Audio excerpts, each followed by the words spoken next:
Content warning. This podcast is intended for a mature audience. Contains graphic descriptions of violence and explicit language. Hello friends, and welcome back to Pods of the Multiverse. We're an unofficial D&D podcast where four friends play D&D. And we are so glad to have you back at the table for our season finale of Season 5. Yep. I'm Andy, the DM for our adventures in the world of Theros. And with me are my three best friends. I'm Jimmy. I play Gron, the Minotaur Barbarian, who has glimpsed a world beyond the world, beyond the world, beyond. I'm going to wait forever for you to say the word one more time. My name is Geppi. I play Klyx, the Leonin Rogue, who skips one fucking therapy session only to be confronted by chiseling apart a statue of his former self and inflicted with voodoo-like wounds. Andy, what the fuck are you putting me through? Can't get that in therapy. I'm Scala. I play Paravex, the human heretic, and apparently a 1/1 soldier token. Hell right. Yeah, you are. That's right. All right, well, let's see what happens. Let's have a recap. Our heroes found themselves facing their nightmares in a demi-planar trap designed by none other than Ashiok. After facing off against the nightmares and freeing Elspeth from her own in the form of a Phyrexian obliterator, the party escaped the nightmare plane and confronted Ashiok, only to have Klothys appear to charge the two planeswalkers with their prescribed destiny. Ashiok, unwilling to cooperate, escaped by planeswalking off Theros altogether, but not before Gron and Klyx got a glimpse of the horrible realm they had fled to. Elspeth then aided the party in escaping Klothys with her newfound Shadow Spear, a quote, parting gift from the Nightmare Muse, to show the gods themselves the meaning of fear. She left the party, drawing Klothys away, causing Klothys to spin into being Klyx, Destiny's hand, to pursue her escape. With the party seemingly out of the fray, Queen Symede, with the help of Gron, managed to persuade the fallen heroes of Elysia to take up arms against Heliod for the sake of all Theros above and below. So, Gron, Klyx, and Paravex, you ride shoulder to shoulder with Queen Symede and Haktos, racing toward the open portals in the underworld skies where monsters and undead of all manner flood into Theros.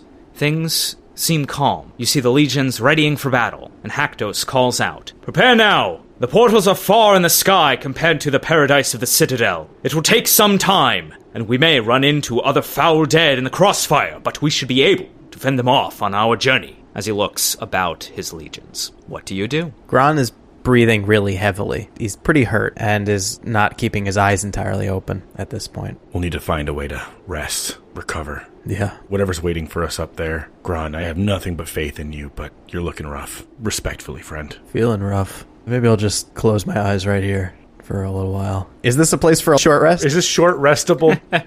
I would say you can definitely get a short rest in here. If we are short resting, Gron, I will use a Warlock spell slot to 3rd level Cure Wounds you. Excellent. And that's going to be another 18 hit points, in addition to whatever hit dice you're rolling. Fantastic. Thanks. Klyx is looking much better. My HP is my personal favorite number, but that's okay.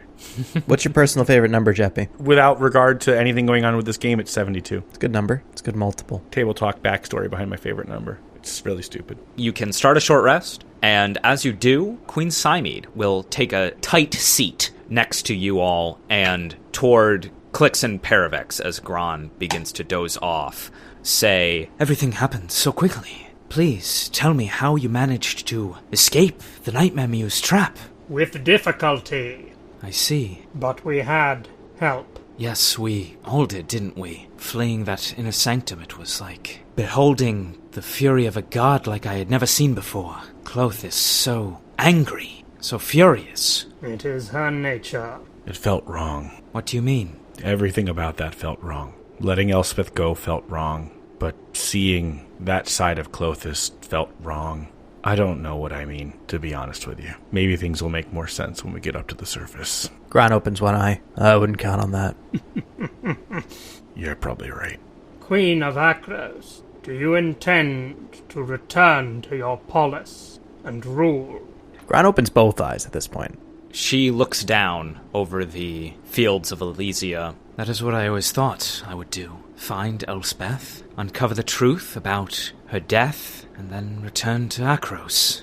But all of these lies, all of these secrets, the gods and all their schemes on all sides, Heliod, Klothys, Erebos, seeing that fury so close, feeling the awesome power of Nyx in offense. She looks up and back towards you, Paravex. There's a lot more on my mind now, simply returning to Akros to rule.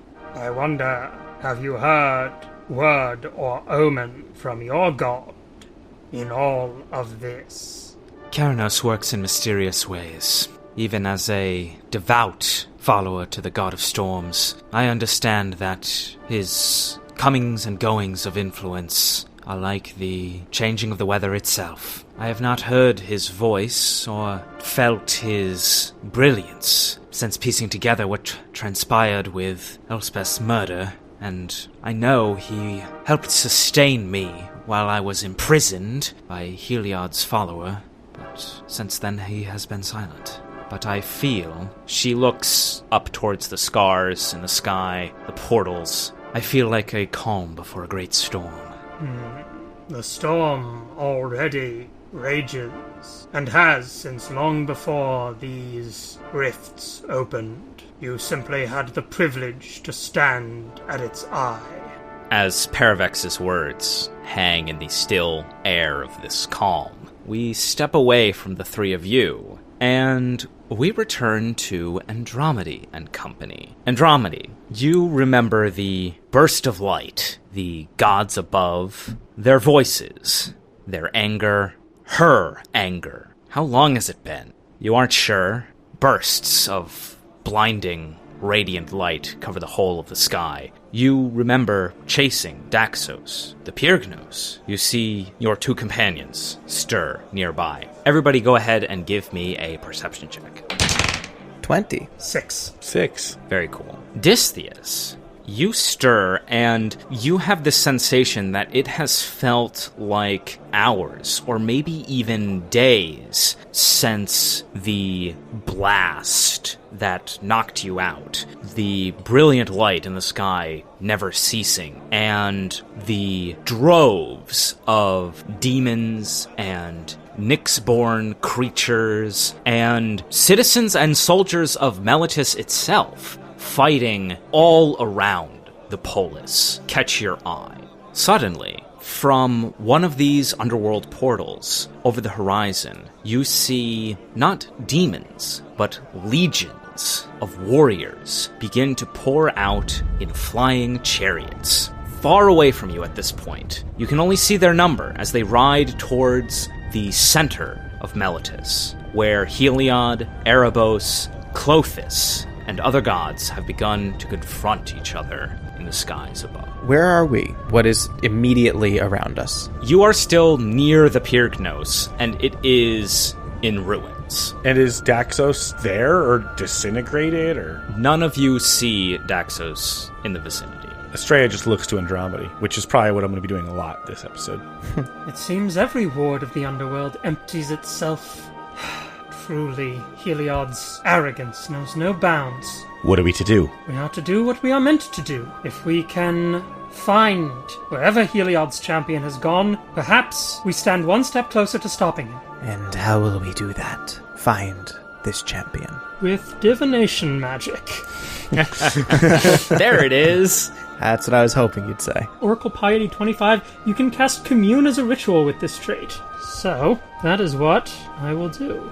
Awesome. Does this look like a safe place to do ritual casting? Dystheus, I'll just give you this with your 20 from before. It seems like, for the time being, the ruins of the Pyrgnos and the surrounding area up here on this coastal ridge is fairly empty. It looks like the fighting that has broken out has taken over more of the center of the polis itself. All right, I'll stay vigilant. So, I open my book. The threads pour out. A woven facsimile of Klothys' image appears before me, and I ask, is Daxos within Meletis? You see a fragment of a red thread, not dissimilar to one that started Andromeda's journey long ago, shoot forth from this image of Clothis into the sky in a confirming yes towards Melitus proper. We went into the UI settings and said enable quest tracker.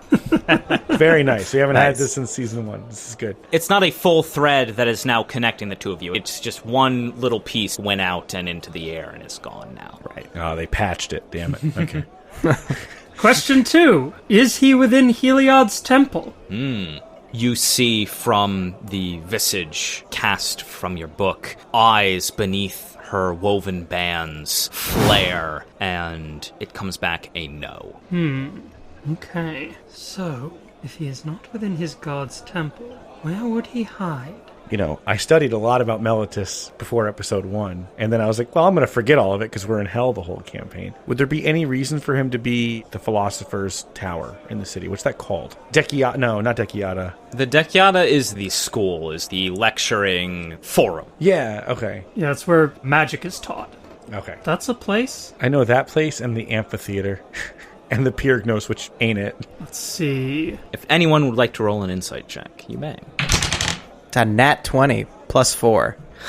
Shit. Estrella is still very much an order taker, not really able to roll anything beyond a 1 for insight in this moment in time. 14. Okay. The 14, Andromeda, you start having a hunch, but on the natural 20, Dystheus, you begin to recall some of the ancient places in Melitus that you can remember. And the Pyrgnos was practically a new shrine when you walked the surface. But the observatory is as ancient Melitus gets. And that is one place that jumps to your mind. Perhaps the observatory. It would make sense in a battle like this. Let us confirm this hunch, or otherwise rule it out. Is Daxos in the observatory? You see in the distance, towards the center of Melitus, the thread that was launched from this book moments ago illuminate a brilliant red before bursting into starlight, a confirmation from this question. It was Daxos in the observatory with the sunbeam spell. Then our course is clear. Sorry. Then our course is clear. We make for the observatory. Let's move. Very cool. Everybody go ahead and give me a survival check as you head out and away from the Pyrgnos. Rolling hot. It's a 17. God damn, Jimmy. Wow, anti-Jimmy dice. Yeah. She ain't fucking around with survival. That's a dirty 20. Nice. 23. Awesome. As you head towards the polis proper, you see that the streets are lined with debris, and you're able to navigate easily through any of the errant chaos that are on the outskirts of the polis. You see various flocks of beasts and a stampede of Nyxborn chargers in flight, Pegasus, heading in your direction, though on those survival checks you are able to duck out and avoid them as they fly directly overhead and veer off towards the observatory and seemingly the center of the action. And we are now going to enter a sequence where the three of you are trying to get to Daxos while avoiding the fighting that has broken out all over the polis. And so from the three of you, I am going to need a proficient skill as you try and avoid this fray. The fucking irony is that I'm proficient in insight. Just reviewing my proficiencies. Amazing. Estrella's going to use athletics as she, so on brand, just barrels through other people that are not important. Okay. Damn, rogues have a lot of proficiencies. Yeah. You got Got a bunch of them here, and they're all big numbers. It was fun. Jimmy's back on his main class. Man, it's been ages. That's right. Seriously. All right, I'm going to go with stealth. I got a plus 12 there Holy shit. for a total of 13. Okay, shit. Oh my god. There's the Jimmy dice. You injected that moment with too much positivity, the both of you, and the dice said, dial it down. I always do. That's always what happens. Oh, you hate to see it. I'm going to go with religion. I'm going to beseech Clothis to show me the best way to navigate through Melitus. I got a 24, by the way. Hell yeah. That's an 18 from Andromeda. Awesome. The three of you, passing the first leg of the skill challenge, you see sunbeams, like large gouts of radiant fire, shoot down through clouds of the sky and strike spires of temples and columns of other buildings and streets as you race through the outskirts of Melitus, and you reach now a section where there are several marketplace shops and bazaars and other commercial buildings. Let's go ahead and have another round of this skill check. Different skill? You can use the same skill. The DC will be a little higher. Estrella is going to, instead of shoving people outright, just get in front of the rest of her party and start to give an intimidating look to anyone that might come up on them or get in their way. And 23 points of intimidating towards everybody that walks by us. Fucking awesome. Really mean eyebrows on this one. I'm going to use investigation. Just routing my way through this polis. It's a 19. Awesome. And I'll use insight to try and see which way the crowds are moving and the best way to avoid where the thickest packs of people are. 23. Wow. This party, good at skill checks. The first round was a 55. The second round was a 65. Boom! I mean, our other party is good at skill checks. It's Klyx. They're all carried by Klyx. Getting into 30s. Yeah. So, on this leg of the skill challenge, you see bands of soldiers fighting each other in the streets here. It seems like while Melitus is fighting off this attack, Heliod has help in this fight, not only from his champion and the Nyxborn monsters that he has conjured to his aid, but there are soldiers, disciples of Heliod and the Sun Temple, fighting against the soldiers and the militia of Melitus. You're able to dodge all of their assaults. Nice. And you approach the inner wards of the polis and can begin to see the grand temples to all of the various gods, as well as the observatory in the distance. Let's go ahead and have one more round of checks. I like this idea where Estrella goes from shoving people to intimidating them back to shoving them. I have received a natural 20 for this roll. Fuck. It's a 29. I'm going to use religion to identify people, possibly based on their appearance. Who should we not be trying to run into right now? Nice. Another 19. And in this older part of the city, I'm going to call upon my knowledge of history to remember any old maps of Melitus that I have seen in my studies. That's a 25. Nice. We're just getting straight to the bosses. So... Plural? Plural. Well, we'll see. This is Andy. Are you surprised? He had us fight a chimera while we were fighting Hargot. Hargot, yeah. No, that's an ad, not a second boss. That's true. With this 73, you see there are, speaking of chimeras roving the streets outside of these various temples, clashing with the elite guard of Melitus, Ifara's own chosen, and you are able to navigate your way past the various statues and other ornaments of all of these temples, and you find yourselves approaching the observatory. On our way in, I'm assuming some Meletian screams up about the chimera, and Estrella would just shove him aside and say, "It's not even a problem." Okay, fine. Fuck you, Geppi. Fuck you, Geppi. Had to get there. If Scala wasn't going to say it, I was. What's in the temple relevant to the plot? As you approach, you see the large set of stairs that rise several stories, and the observatory itself at the top. Though on the stairs, you see the, at this point, semi-familiar figure of Daxos staring down at the three of you, a glowing gladius in hand, and instead of wearing his return mask like he was as a returned, it is now emblazoned on his arm like a brilliant great shield, and he stands before the three of you. I would like the three of you and Gron, Klyx, and Paravex to all roll initiative. Jesus. Okay.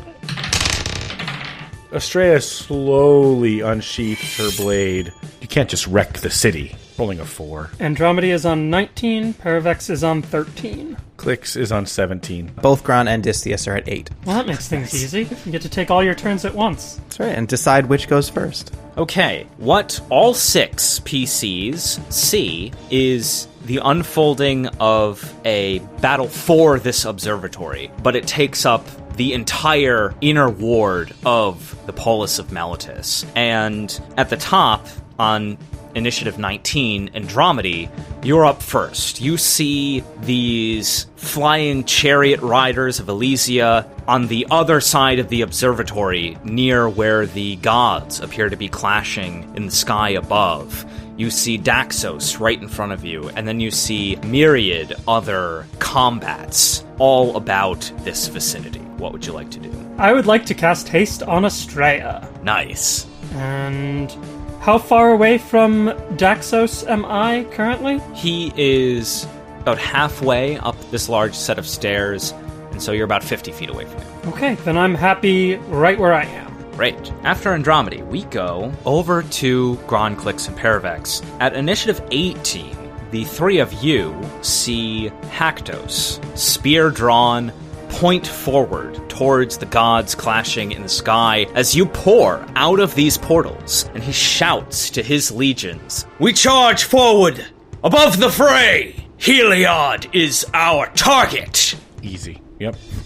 And you see swarms of other creatures begin to descend on the chariots in the skies of Meletis. Klyx, you are up next at 17, and you can see approaching in the sky a herd of Pegasus heading straight for these chariots. They glow with the starlight of Nyx and rear their maws and front hooves towards the chariots, seemingly ready to fight on behalf of Heliod. Gonna make me shoot down horses. I mean, I did say I dislike them, but mostly they just annoy me. I wouldn't actually hurt a horse. But it looks like I have to. How far are they? They are close. If I can make it, I'm gonna jump to them and start attacking them in melee. Hopefully able to fucking jump off in time before the swarm is dissipated. Awesome. For my movement, I'm just gonna fucking leap and see if I can land on them. Roll acrobatics. Thought you'd never ask. Okay, it's still a 19. Okay. That will pass. You do not plummet to the rooftops of the observatory. All right, so I'm on one. I didn't think about this. I can't really hide on top of it. This is going to be a full no sneak attack combat. I'm going to start with the Fate Weaver's Needle dagger. Okay. That is 17 to hit That will hit.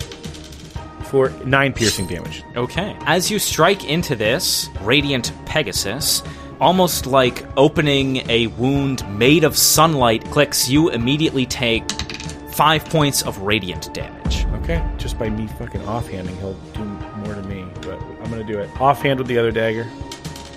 18 to hit. Okay. That is 4 piercing damage plus 3 lightning damage.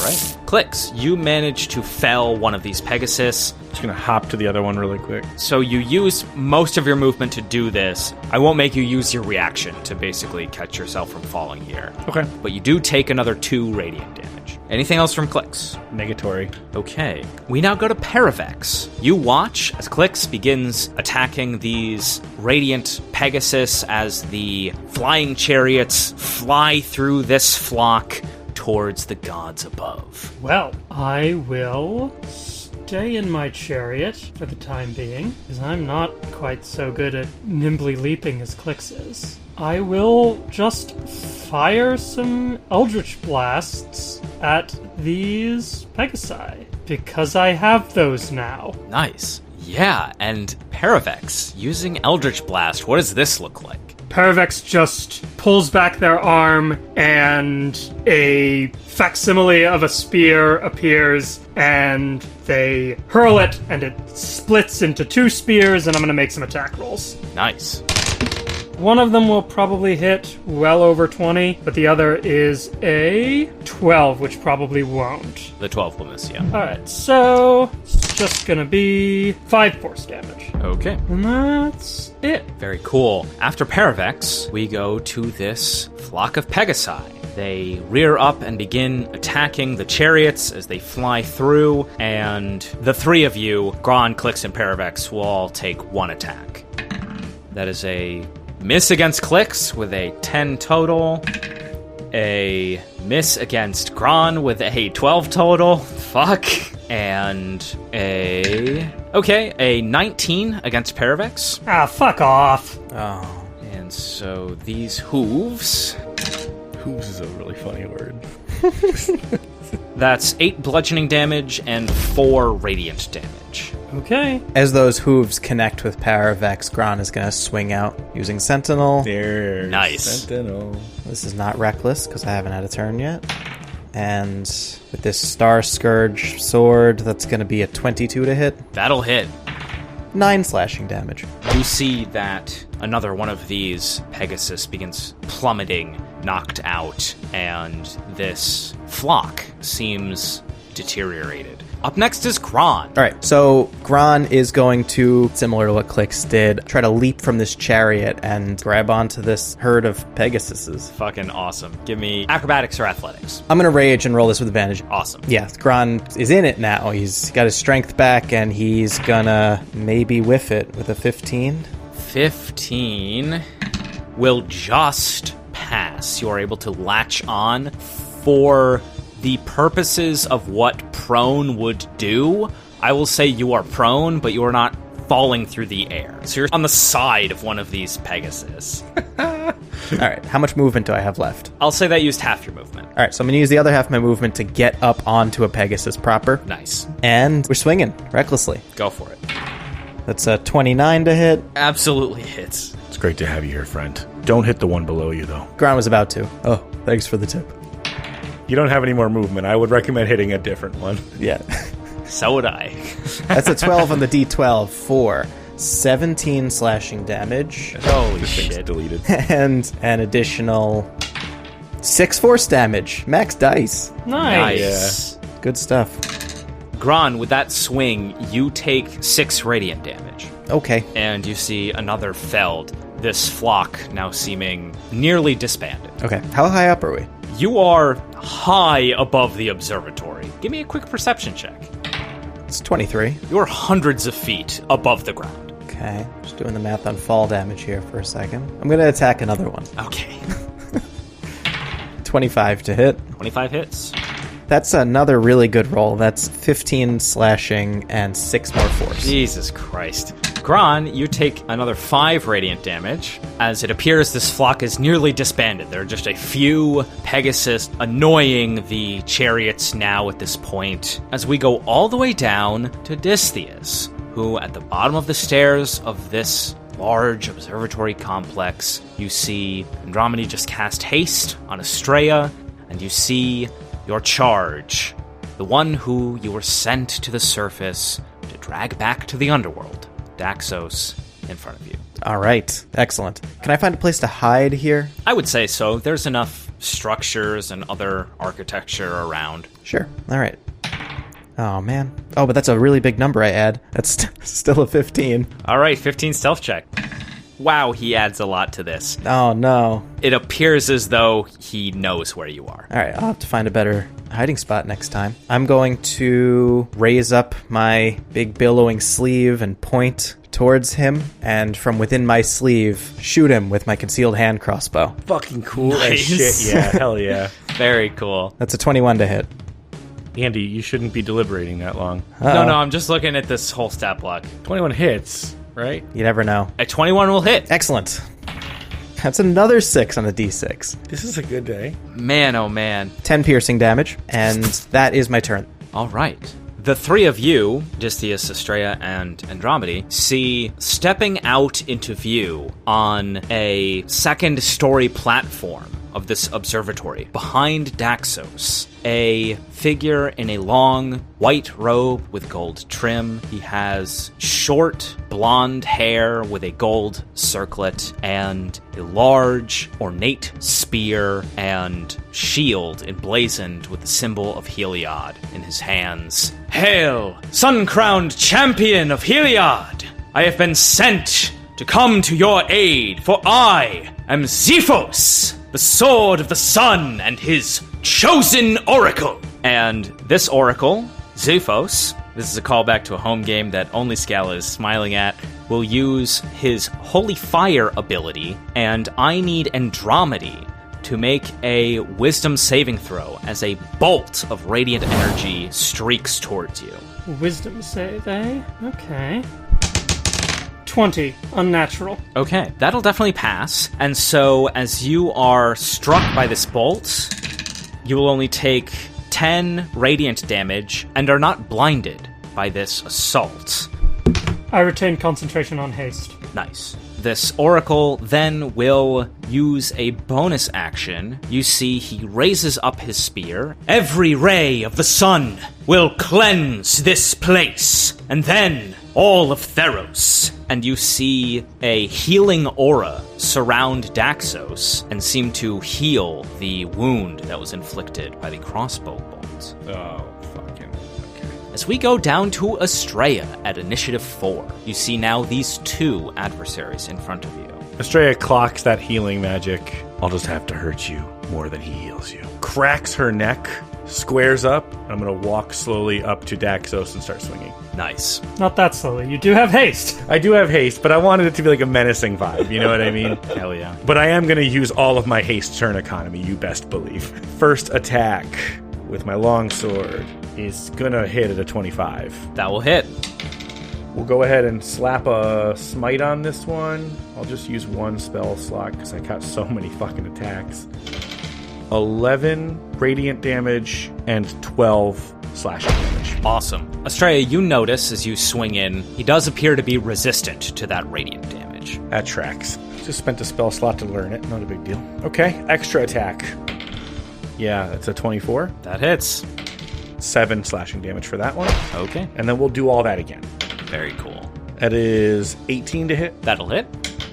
10 slashing damage. You see Estrella just slamming this pretty sizable longsword, pummeling into Daxos and his shield. Awesome. Anything else from Estrella? No, that's it for me. Okay. At the bottom of initiative, rolling a natural 1, is Daxos himself. He looks at you with glowing, white, hot eyes. I'm sorry. And he is going to take a swing of his radiant sword at Estrella.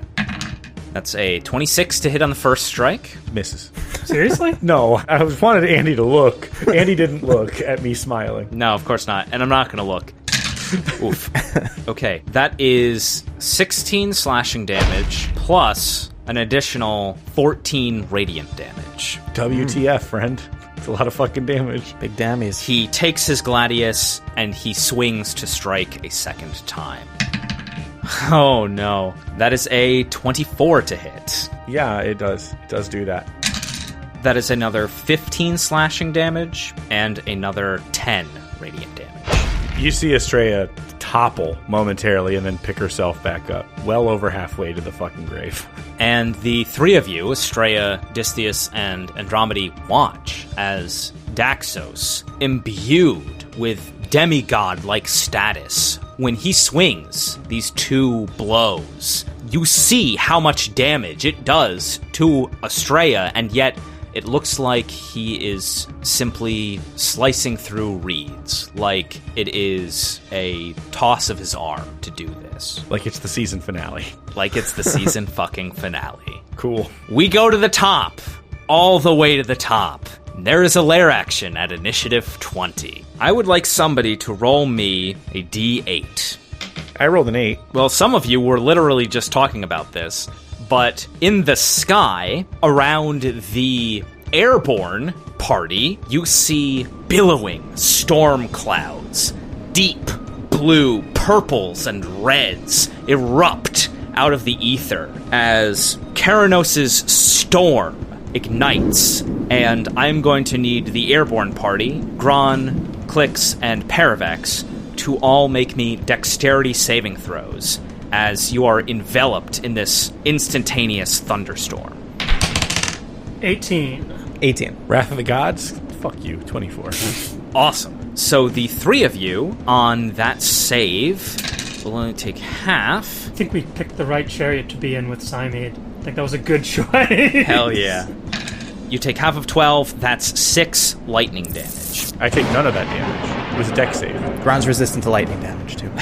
Jesus. So Klyx, you'll take nothing. Gron will take 3 lightning damage. Paravex takes 6. As we are back to Andromedy, you see this momentary thunderstorm in the sky as Keranos makes his presence known, and all the while, you see your charge before you. Okay. How far away from Zephos am I? I would say, let's call it 110, just to make the math easy. Yeah. And Daxos is 50 feet away? Yes. Okay.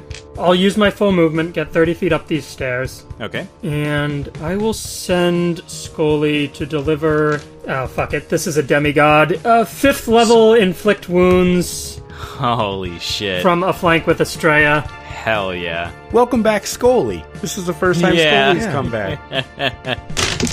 That is a 28 to hit. That'll hit. And that's going to be 31 necrotic damage. Jesus. And from Creation's Eye, an additional 12 force damage. Hell yeah. And that is going to be Andromeda's turn. See this burst of necrotic energy, and Daxos may be a demigod, but Andromeda, you're wielding a godly weapon in that of the Creation's Eye. And with that, we go back to Haktos and Cymede. Cymede yelling, I knew Keranos would come to our aid. Even he cannot stand the atrocities of Heliod. And Haktos leaping up, striking out at one of these Pegasus. So as Haktos leaps up with his spear, he gets to paint a picture on this flock of Pegasus. Oh, shit. Uh-oh. He deals a lot of damage. He's Haktos the Unscarred. Yeah, but I'm a little fucking worried about how we're gonna get out of this situation. We're still on those pricks. Yeah, that's true. I'll give you your reaction. Don't worry, I'll give you your reaction. You see, with his mighty spear, he twirls it up in the air in both hands, strikes out at one, and then the other, and to Gron and Klyx he shouts, "You better jump!" and strikes the last pair, and they begin to plummet, pierced by the mighty spear of Haktos. Gron and Klyx, please make me dexterity saving throws. Okay. It's a nat 20. Hell yeah. Ah, yes! That is a 13. Okay, that will actually fail. Fucking, there you go. There you go. Yikes. Klyx, you begin to fall. It's like the Looney Tunes moment where Wile E. Coyote runs and there's no more ground. Yes. Simon's going to use her reaction to use a chronal shift. Klyx, you have one shot. Okay. Uh-oh. It's such a good mod, but there are a lot of numbers on this dice that don't work for that.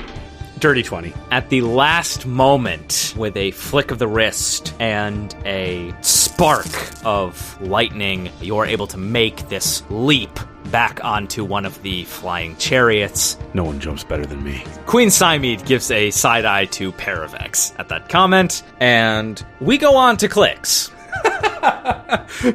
Are there still threats near us, or are we now en route to fucking literally Heliod? Give me a perception check.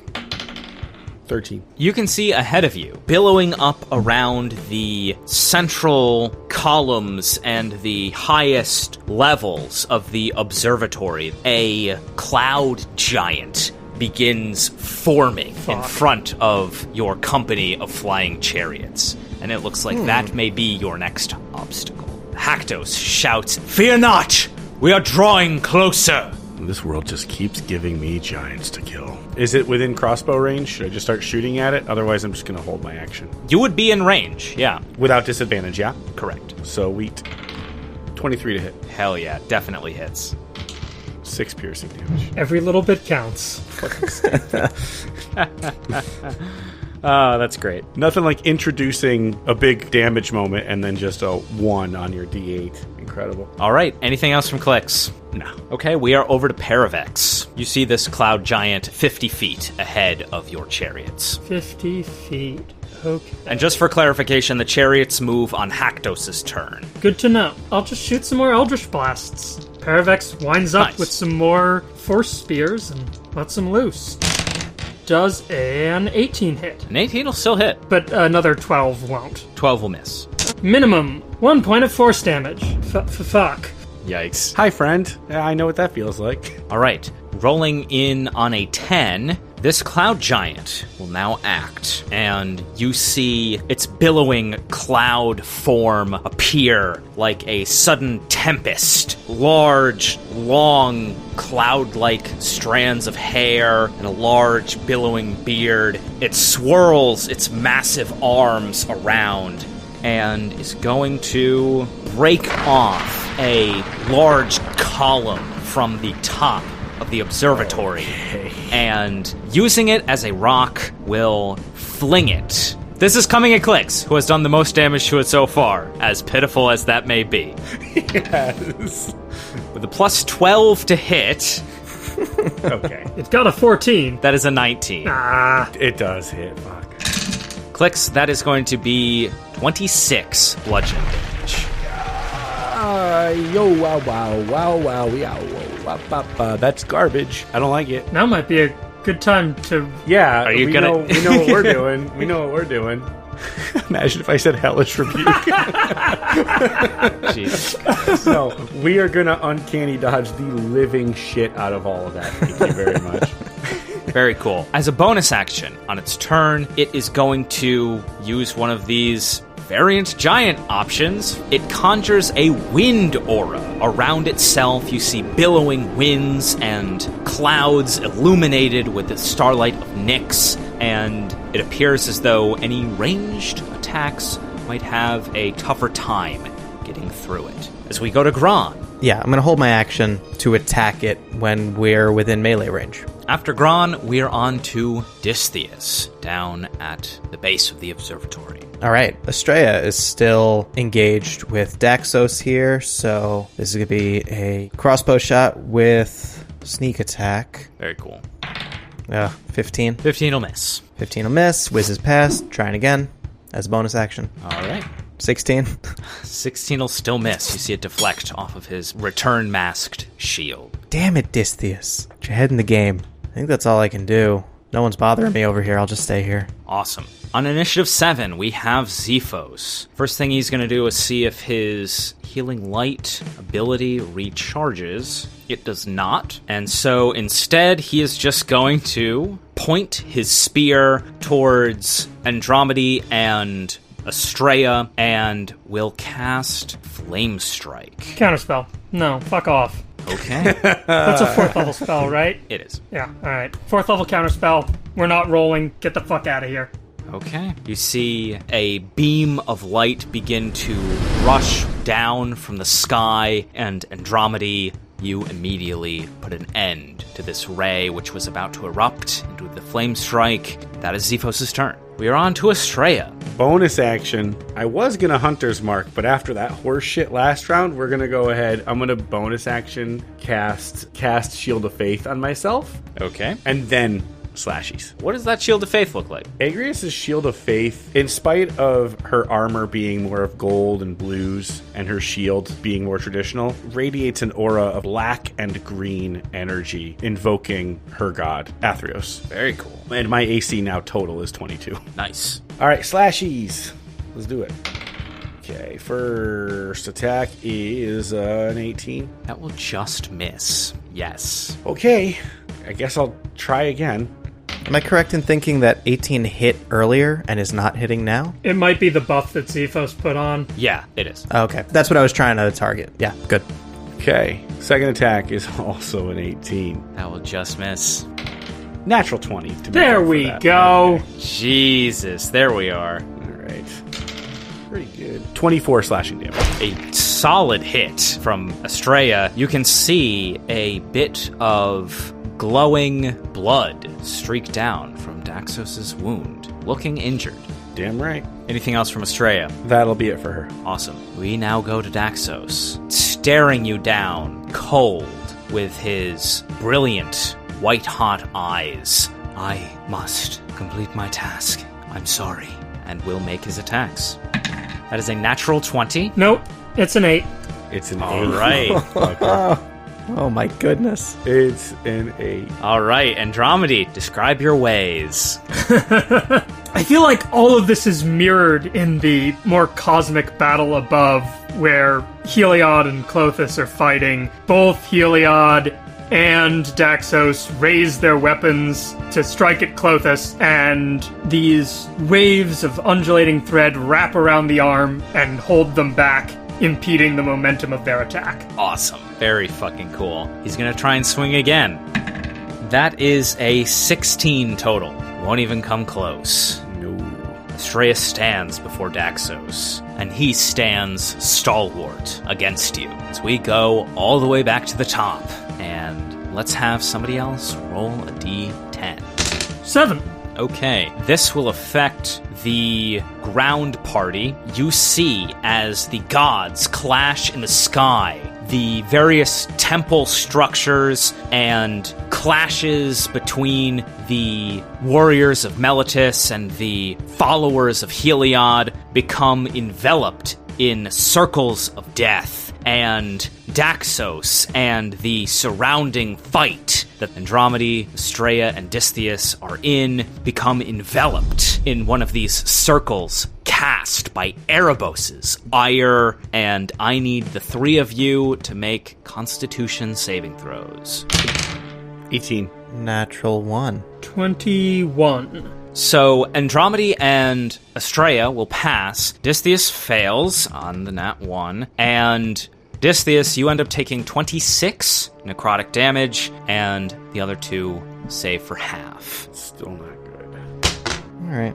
Motherfucker. I nat 1'd my concentration check, so haste ends. That's the lair action. As these circles erupt all over the battlefield on the ground, you hear Erebos in the sky. All the living on Theros might rise up for your cause, brother. But against all of the dead, they'll never win.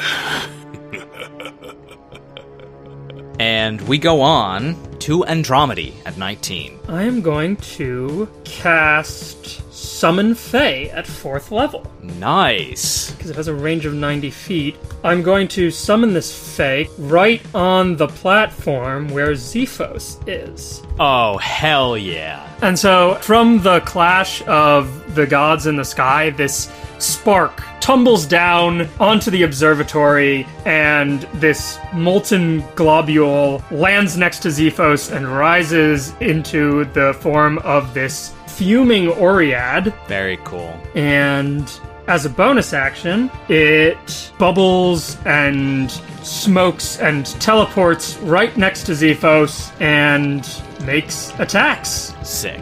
The first attack is with advantage. So the first attack's a 26 to hit. That'll hit. It's gonna be 8 piercing damage and 3 force damage. And then the second attack does a 15 hit. A 15 will just miss. And that's my turn. Back in the air, we are to Haktos and Cymede. The chariots now begin to encircle the cloud giant. Gron, you can go ahead and use your held action. Fantastic. This will be 2 attacks. Not reckless, because I didn't get to make that choice on my turn. 26 to hit with the first one. Hits. Who needs reckless? Not me. Wish the damage was better, though. That is 6 slashing damage. And an additional 2 force. Second swing. 28 to hit. Definitely hits. Okay. For 17 slashing damage. Nice. And only 1 force. Awesome. Haktos and Cymede will now strike out, make some attacks, as well as the rest of the Legion, who are much more effective against a single large creature. And so, of approximately 3 hoplites worth of Elysian heroes, we have 5 attacks that land against this cloud giant for a total of 52 piercing damage. Oh, shit. Well, you can see Haktos look over to Gron with his glowing spear. Now, my friend, now you show the true potential of your heroism. And Gron, he casts haste. Excellent. Love being hasted as Gron. Nice. We go over to Klyx. The chariot's been brought up to this cloud giant now. They are encircling the form of this cloud giant. Oh, hell yeah. Can I try and hide behind Gron like I love to do and then just jump over him? Roll me stealth. Okay. I feel like you don't want to give it to me. Maybe you're making this a really high DC. I'm not. He's just going to roll active perception. It's a 21. He adds 7 to this. That's only an 8 on the dice. You are hidden. Attacking. So the cool thing about this is that I rolled a 19, which is a crit with this weapon. Nice. Let's go ahead and roll whatever the fuck all this is. 37 piercing damage. Whew. This cloud giant looking hurt. It loses concentration on its wind aura. We go on to Paravex. Paravex reaches for a connection to their new patron and mutters, Godslayer, grant me a weapon that I may challenge the heavens. And I'm going to cast a 3rd level Shadow Blade, or perhaps better, Shadow Spear. Oh, shit. Is that a good one? No, just like the fucking flavor for this. Okay. And I conjure a version of the Shadow Spear in my hand. Is it presumed, since we've got this giant encircled, that we have flanking, or are these flat rolls? For those purposes, these are flat. Okay, just wanted to make sure. These are garbage. Does a 17 hit? 17 will still hit. It is a big, big guy. But a 15 will miss? A 15 is his AC. Okay, then they both hit. Wow, okay. Yeah, okay. Cloud Nice. Giants do not have a lot of AC. Vanilla, they're 14. I'm giving them a 15 from the variant editions. Okay, well then that's 2 hits with this, and that is going to be 17 psychic damage on the first, and 27 psychic damage on the second. Wow. Paravex, you strike in with this conjured shadow spear, and where your strikes land, you can see the Nixian form of this cloud giant is rent away and turned black, dispersed by this shadow spear into nothingness. Like that. Anything else from Paravex? No. Awesome. We're over to Gron. Okay, well, here comes 3 attacks. Hell yeah. All reckless. 29 for the first one. Another 29 for the second one. Jesus. And only a 24 for the third. Oh, shit. Oh, only a 24. Oh, you didn't beat their AC by 10. Yeah. Woohoo. Yeah. First hit, that's going to be 14 slashing, 6 force. Second hit, we got 11 slashing, 6 force. And third hit, 6 slashing. It does take that third hit, but Gron, go ahead and paint a picture. So yeah, Gron, feeling the power imbued within him by Haktos, just starts swinging wildly and recklessly these 2 Star Scourge greatswords, and in a wisp of air, this cloud giant is chopped up into a bunch of little smaller clouds. Awesome. Nice. And they dissipate. When Gron gets back down near Klyx, more like cumulowimpus. Am I right? No! Oh no, Geppi! Gron gives Klyx a fist bump. Hell yeah. Oh my god. I should make Klyx take psychic damage. That was offensive. The amount of times you've threatened me with psychic damage for bad puns, all my characters would be ripped. Klyx, you take 3 psychic damage. Evasion, motherfucker. I'm not doing that. Hellish rebuke reaction. Okay, whatever. Gron didn't get the joke anyway. He just thought it was a cool sounding clip. Gron, give me a perception check. It's a nat 20 plus 6. Incredible. Gron, you see 2 things with that nat 20. 1, you see that there are no more conjurations of Heliod before you. It is just Heliod above this central spire of the observatory, and you see that his attention is now drawn down to the mortal combats that are taking place. Yours and all of the ones far below you on the ground, around the observatory complex. And in his starlit eyes on that nat 20, you sense his assault beginning to turn against him. You also see, in the distance, a darkening cloud and the echoing laughter of Mogus.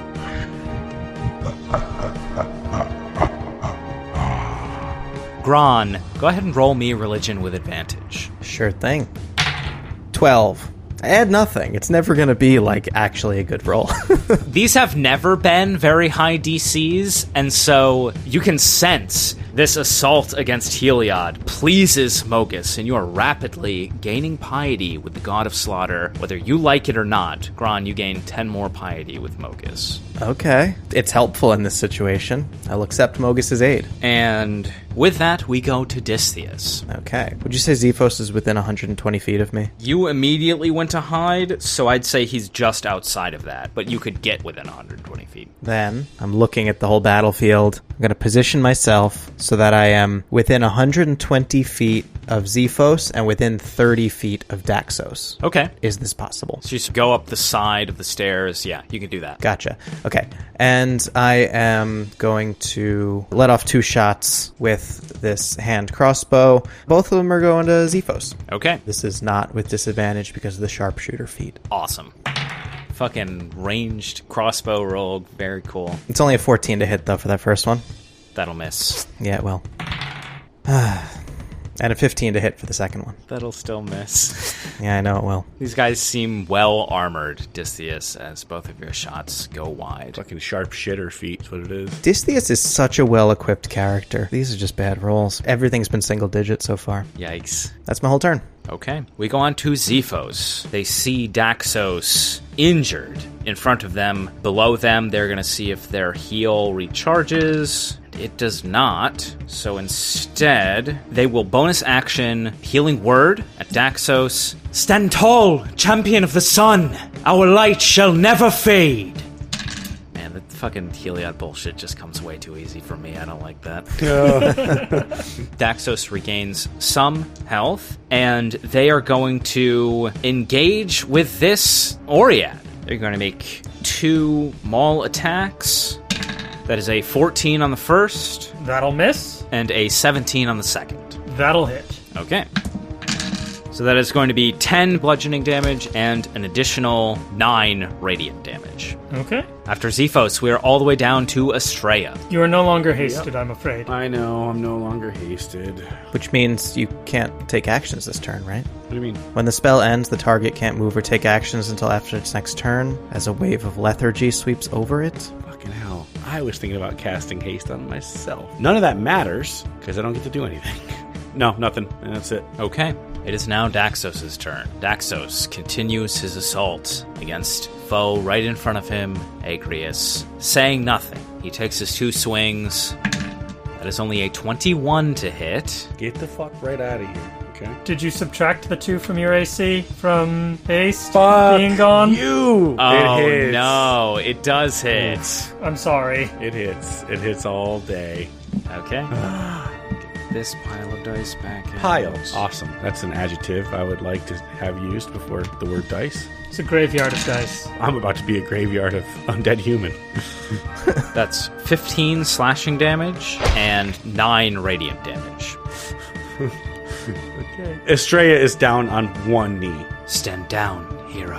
I would never. He raises his sword and he rolls a 24. I'll probably stand down after this one, though.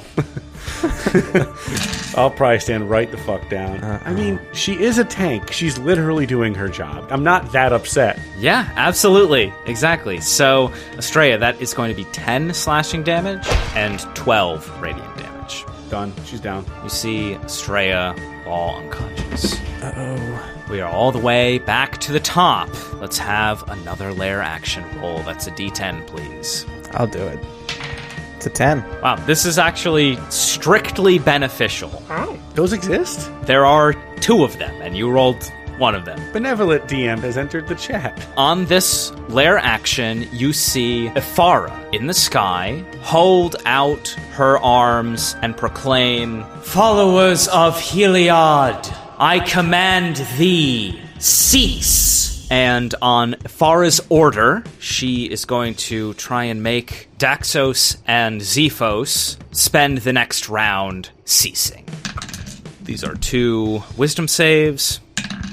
Whoa. Okay. Adding 10 to these wisdom saves, Daxos fails. Good. All right. Perhaps, Estrella, you wouldn't see this because you're unconscious, but Andromedy, a twinkle of Daxos actively obeying this command. Zephos does pass. Do not listen to her. She is not the true ruler of this place. For Heliod, continue as we go on to Andromedy. All right. Estrella, I'm coming at you with a 2nd level Cure Wounds. For a result I could have gotten on a 1st level Cure Wounds. That's happened before. Yes, it happens frequently. D8s don't like me. You rise with 8 hit points. Okay.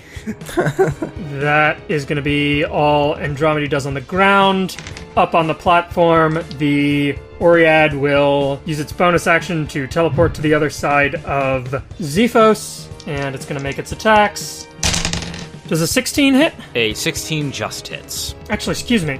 The first attack gets rolled with advantage, so that should actually be a 22, and then the second attack is flat, which will also hit on a 30. Yeah? What?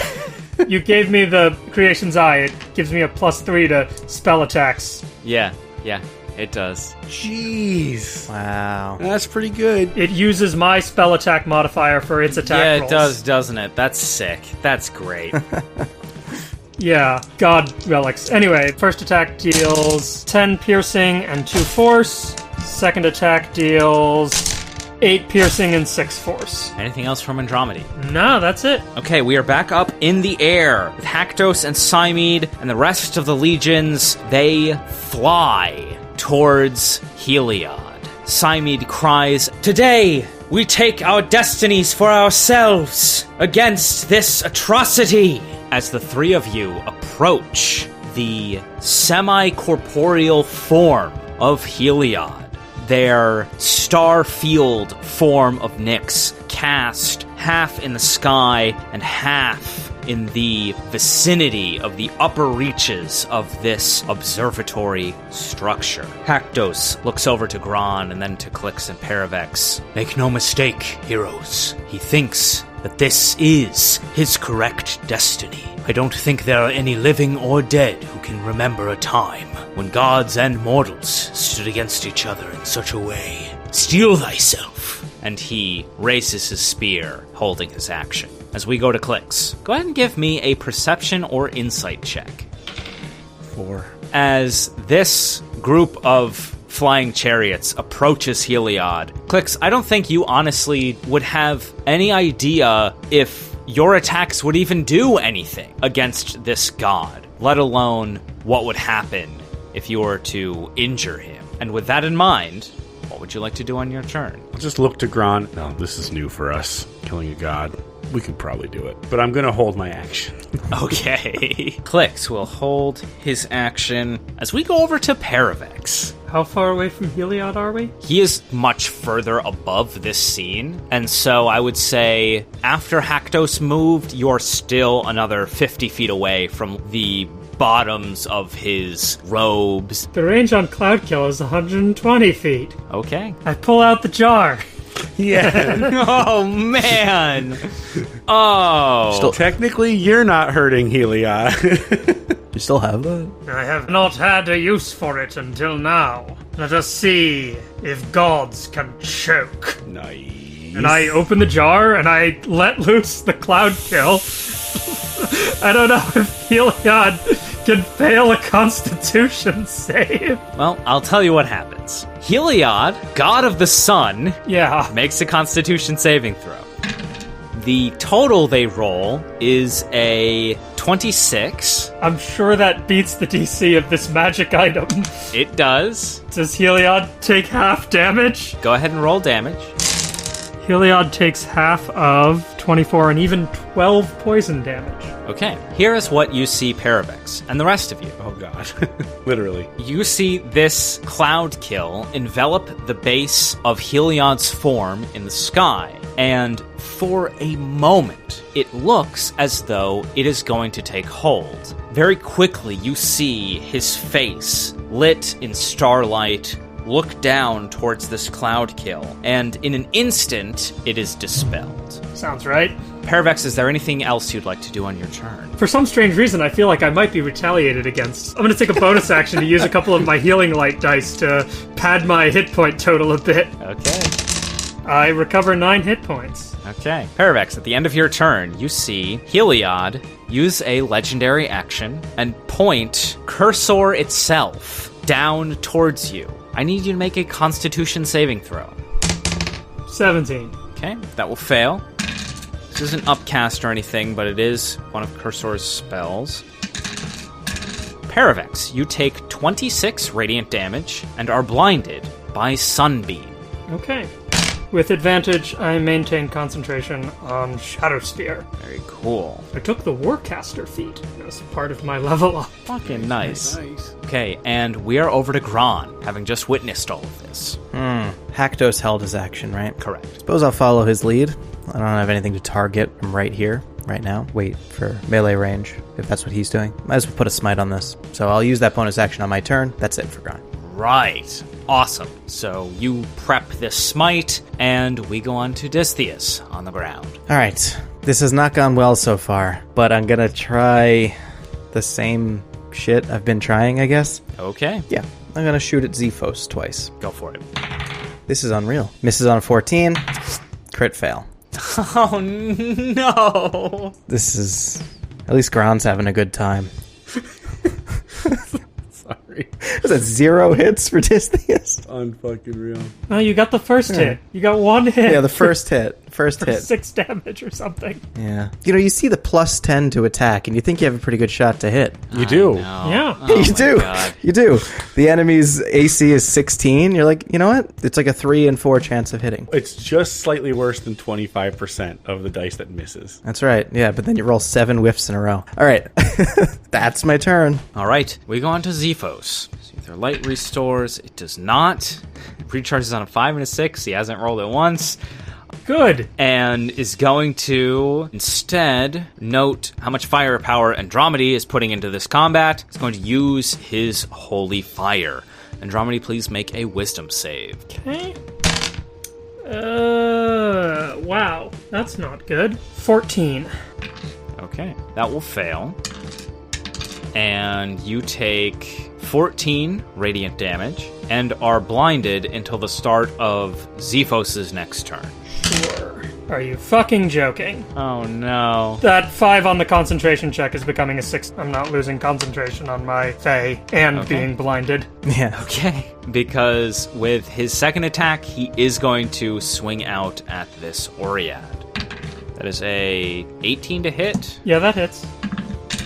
And that is just going to be 11 bludgeoning damage and 5 radiant damage. Okay. That is Zephos' turn. At the end of Zephos' turn, everyone in the vicinity can see Heliod in the sky point his spear towards Zephos. And you see an aura begin to be channeled around him as you all hear Heliod's words. We shall claim our rightful destiny, my followers. We shall not fall. Surely, as the sun rises, stand. So we go on to Astray. All right. Estrella picks herself back up. You'll need to hit me more times than that to bring me down. I'm going to cast 3rd level Cure Wounds on myself, though. Okay. Fucking not bad. Okay. Some pep back in her step. Bonus action. I will channel Divinity. Vow of Enmity. And yeah, there's no save. I just will have advantage against Axos. Hell yeah. Unless he fucking kills me, which might happen. So, We'll see. we'll see. Anything else from Estrella? That is it. We go on to Daxos, who, commanded by Afara, does not act. Yes, maybe I will make it one more round. Nice. On that lucky lair action roll. We go back to the top. Let's see if you can keep that luck up. Let's have another D10. Your turn, Geppi. Indeed it is. 6. Okay. This is for the ground team. You see, over the Bay of Melitus, the form of Thassa unleash a massive tidal wave into the bay and towards the polis. It crashes through all of the buildings, and I need Distheus, Andromedy, and Estrella to all make dexterity saving throws. Not again. That's good. 5. 11.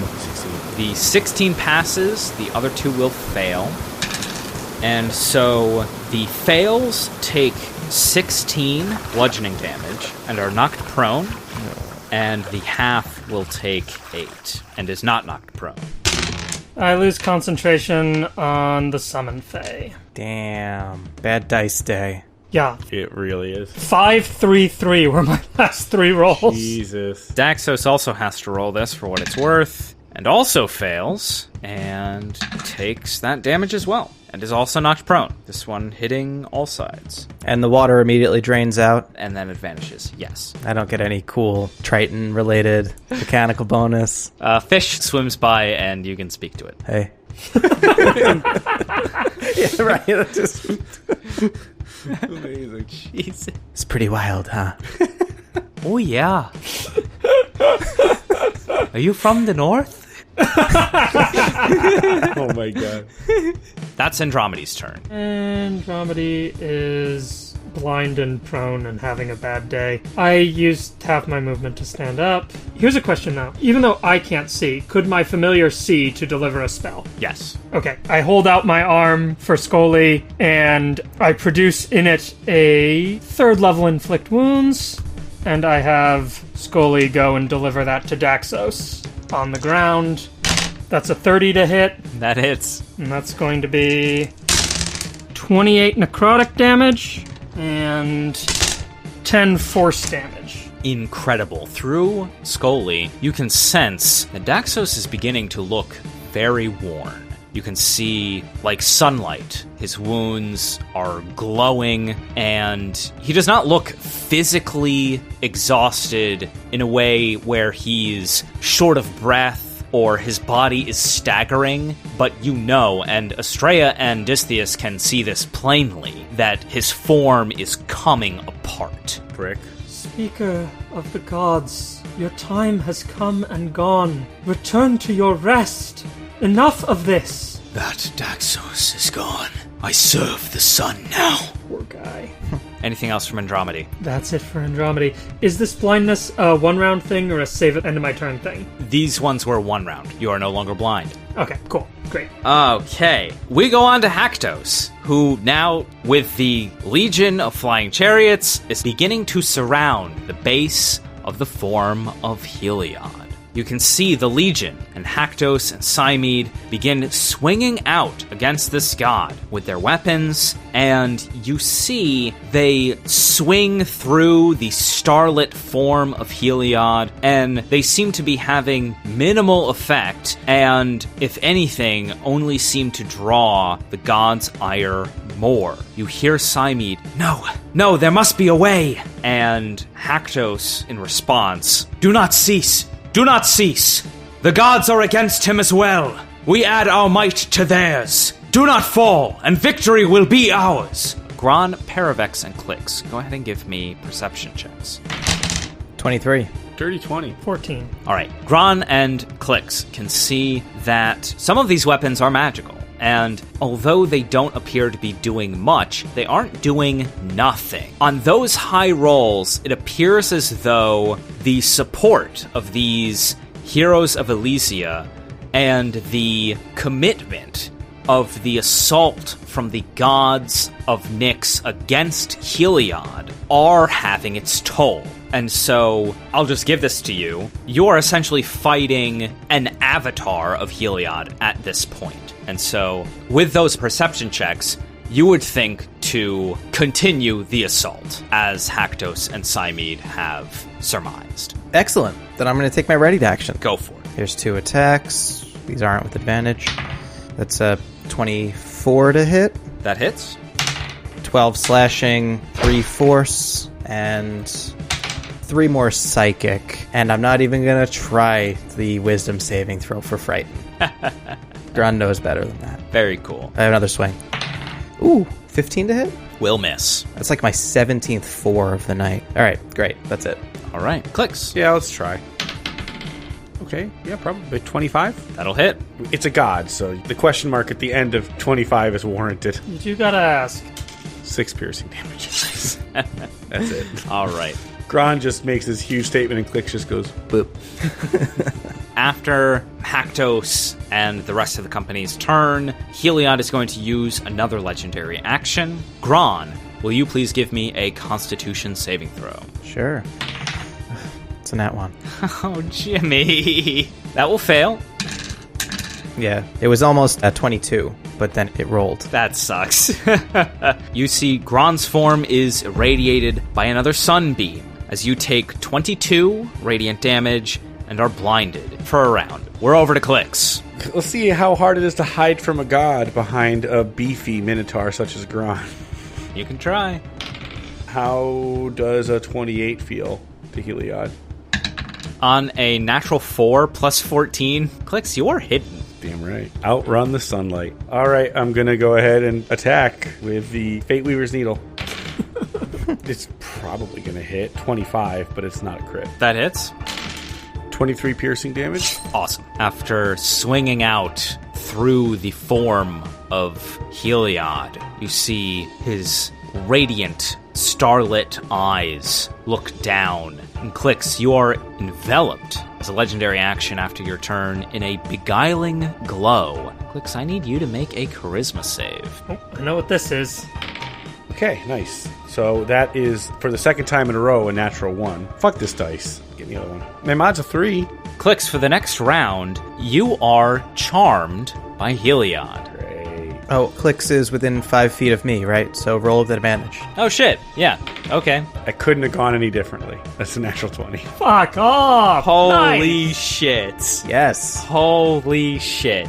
Friendship. Friendship. Fist bump. Klyx, are you adding anything to those charisma saves? The natural 20, it goes to a 23, if that matters. Isn't a natural 20 an auto pass no matter what? It is. No, you're right. You're right. You're just trying to fucking flex that the DC was more than 20. All right, shut up. I see you. It's a god. That's Same. I would have fair. done the same. It's a god, yeah. Klyx, you are not charmed by Heliod, and that is Paravex. Paravex is blind. Wait, are both of your characters blind? Yes. So is Gron right now, too. Hey, it beats being petrified. Yeah, that's true. Paravex doesn't care. Paravex hates the gods so much. They're not thinking clearly. I'm gonna make my 2 attacks with disadvantage. Okay, the nat 20 gets negated, but does a 19 hit? 19 hits. Okay, the Shadow Spear strikes for 22 psychic damage, and the second attack? Nat 1. 1 hit, still 1 hit. I'll take it. 1 hit that dealt full damage as you see this shadow spear conjured from the power of Elspeth erases the starlight from where it strikes into black. Lovely. That's Paravex's turn. Okay. Heliod is out of legendary actions for the round, so he cannot retaliate as we go to Gron. Gron is swinging blindly and recklessly. So these are flat attacks. 18 to hit. Misses, I think. Just misses. Aiming for 19. All right. And that's an 18 on the die. 29. Hell yeah. Absolutely. 16 slashing and 5 force. Anything else from Gron? I'm just gonna do one of those little rage bonus actions and zap. Deck save, please. So you had 14 to this. He only adds 10 to this one, All right, there's a chance. but he does get a 26. Yeah, okay. Oh, but you still take half 3 lightning damage. That's Nice. good. You take 3 lightning damage. Very cool. Anything else from Gron? That's it. Okay. That's Distheus. All right, Distheus. Been having a rough go of it. That Fey Spirit's gone now, right? Yeah. All right, so Distheus is going to use Fog Cloud on Zephos and conjure this fog around Zephos. All right. And I'm going to hide now as a bonus action. Great. It's a 19 on the die for a total of 30? 31. Hell yeah. Nice. Incredible. Nice. You are soundly hidden. Gone. You are gone. Gone in the fog. Oh yeah. Very cool. That is Zephos, who is now in the fog cloud. The Fae is gone. Okay. So he, for the purposes of sight, Is blinded. so he can't cast Holy Fire, which really cripples him. That's why I did it. Fuck. We're running out of stuff he can do. Good. Don't feel bad about this. So he raises his spear up through the fog. Mighty Heliod, we will not fail. By the sun's grace, by your sun crown, I am your vessel. and he will simply cast his healing word on himself and ends his turn. At the end of his turn, Heliod's channel ends, and you all see a bolt of white-hot light streak towards Xephos as you all hear Heliod, Rise. Rise and like Daxos before you, serve the sun to your true potential. and you see that this otherworldly guise envelops Xephos, and he flies up towards the aerial combat. To me, my oracle. Heliod really fucked over Daxos, huh? Jesus. Heliod fucks over Everyone. That's his whole deal. First it was Icaros, you know? Yeah, exactly. Icaros, Elspeth, Daxos. It doesn't end. That's the whole thing here. Olanton. Yeah, Olanton. Yeah, all right? of Olanton. Yeah, you all see this play being made. Heliod appears like he's starting to show his hand a little bit. And between elevating Daxos to his championship, to giving Xephos this form, you can see Nyx being bent, the starlight swirling in odd ways around Heliod's form. And as this semi-phase of combat shifts, everyone begins to hear shouting in the streets of Meletis in the distance. And I will say, Andromedy, Distheus, and Astraea, go ahead and give me perception checks. 11. Fucking 6. 5 for Astraea. Something's going on in the streets. Damned if we know. To the party in the air, you really just hear shouting. And to Astraea and Andromedy, you can't really make out the loud shouting in the distance. Distheus, though, you can hear what sounds like people shouting that the blessed martyr has returned, and she wields the true cursor. Blessed martyr. I don't know if Distheus would know what that means. Can I make a history check? Yeah, you can go ahead and roll history or religion. I am proficient. Oh, but I'm way better at religion. Okay. It's a 27. Awesome. As an agent of the underworld, you definitely would have heard of this. They are talking about Elspeth, as pretty much every other PC now knows what's going on here. That makes sense. Yeah. All right. We go on to Astraea. Okay. Astraea will just say to Daxos, your god has abandoned you, so you can keep following the sun all you want, but it will lead to only darkness. And I'm going to just keep attacking. All right. And I have advantage against this prick. Yes, you do. Yeah. First attack is a 21. Hits. For 11 slashing damage. Go ahead and extra attack. Natural 20. Yes. I'm gonna put a fucking smite on this. Fuck I don't even yeah. care. I don't care if it's resisted. I'm done with this prick. Although he probably won't die. There must be a lot of devotion to white around here. Daxos has got a ton of toughness. I'll tell you the stat block in a minute. And I'm gonna go ahead and upcast that right at 3rd level as Nice. well. That's a lot of dice. Paladins. Yeah, hold on. It's 44 radiant and 19 slashing. Holy shit. Astraea, paint a picture. Okay. So as Astraea says the word darkness, that smite brandishes its way up her blade, but it doesn't look like your traditional resplendent gold or white radiant aura. It is instead, as before, a black and green radiant aura. And after she says that word, she just cleaves Daxos right in half from the shoulder blade all the way to his midriff. And he's just done. Wow. He collapses in a heap, and you can see this wound glows still with the heat of the sun, and slowly it begins to dim. You can see in the sky Erebos laugh over this scene. Your champion has fallen, brother, and soon you will join him.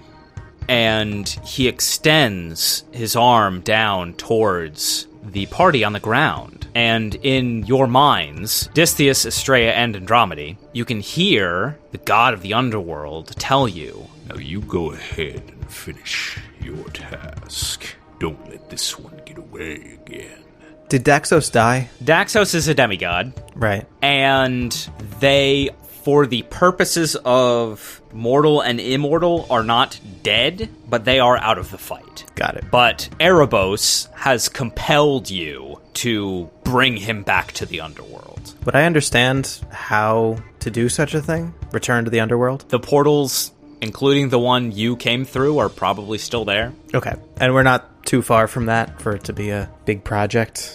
No. And just to completely clarify, that did not generate a soul token. Oh. For the purposes of that, Distheus, you see, as Daxos falls, in your offhand, a trinket form, your token of the departed for watching Daxos fall. It is a small emblem, that of a Pegasus. I'm going to tuck it into my robe. Very cool. Distheus and Estrella, you can act to obey the god of the dead and take Daxos back to the underworld. If we want to zoom in here for a moment and have a scene, Andromedy can choose, but I don't know that Andromedy would want to leave what is unfolding. My oracle, this one deserves the underworld. Indeed. Distheus is going to appear from hiding. We all deserve the underworld, sooner or later. And eventually we all shall have it. Thank you for your assistance. You're staying, I do as fate demands. and you need not my shield? Your god has given you your task.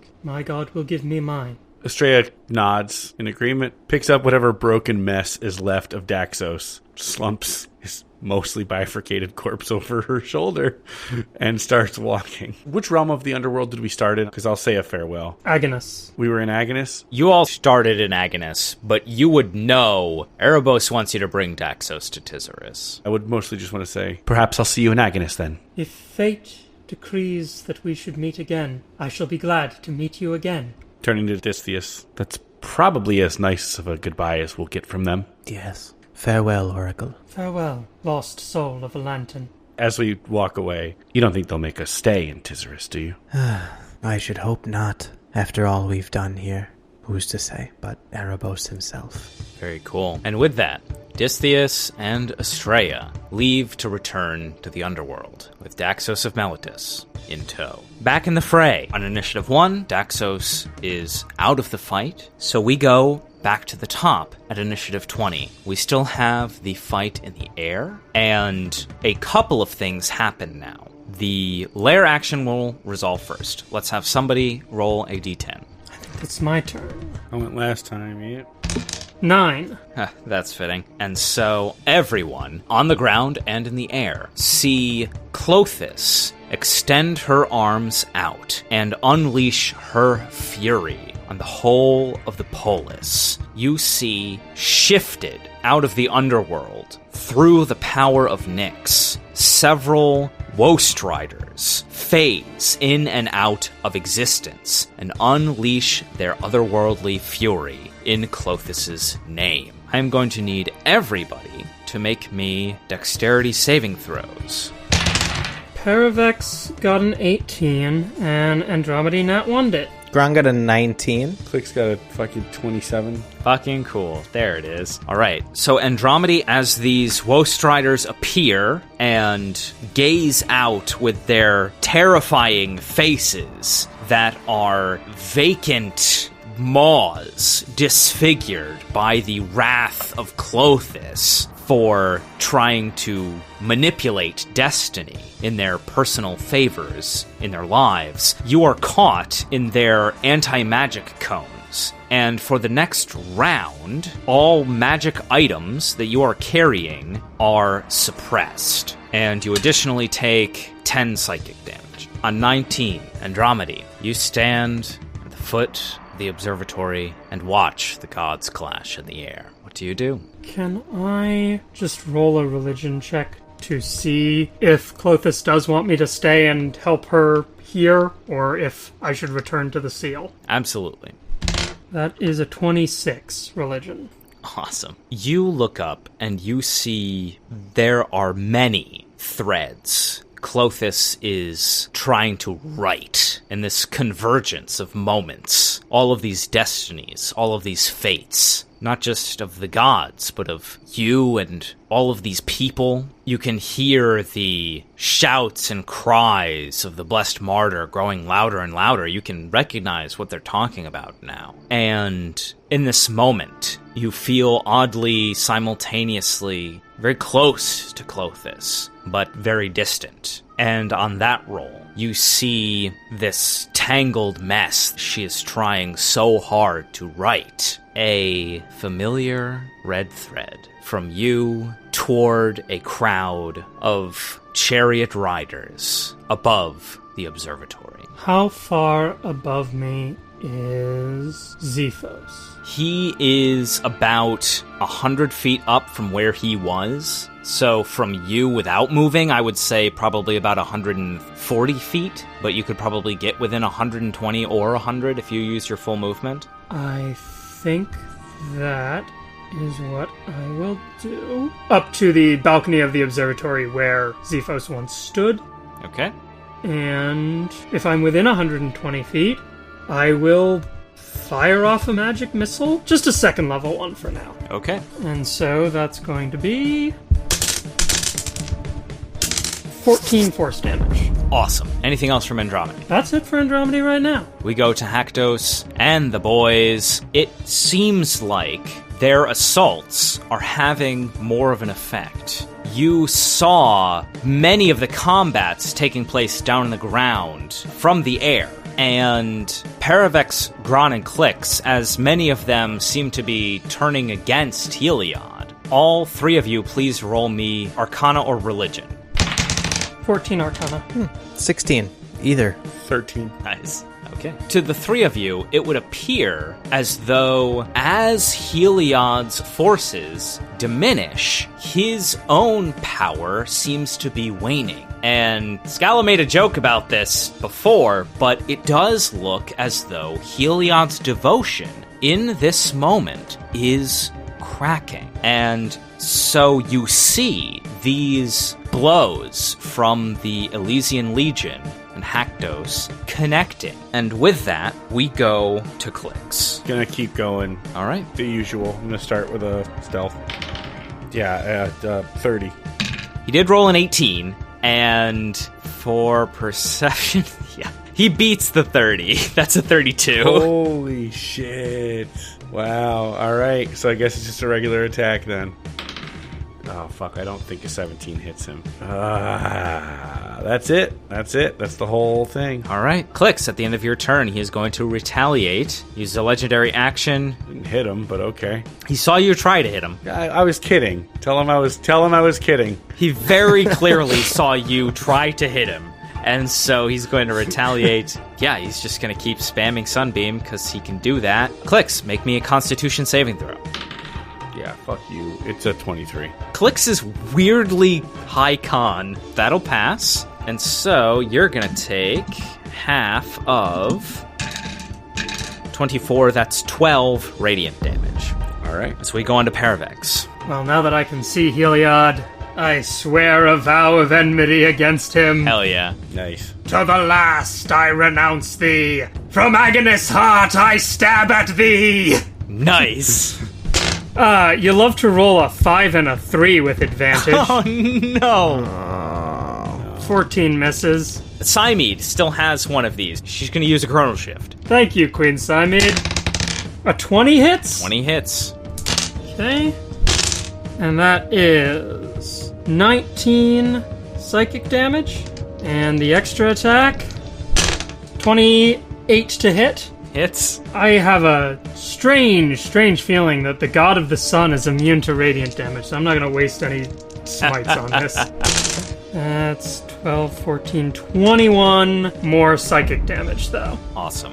You see these chunks of his form rent and fade to black as your shadow weapon strikes into him. At the end of your turn, Paravex, I'm going to need you to make a charisma save as he invokes this beguiling glow. That's my best one. 21. You will pass and are not charmed. I don't know if Paravex would have a quip for that or not. Can I start hearing this chanting from the streets? Give me a perception check. Okay, I'm not great at that.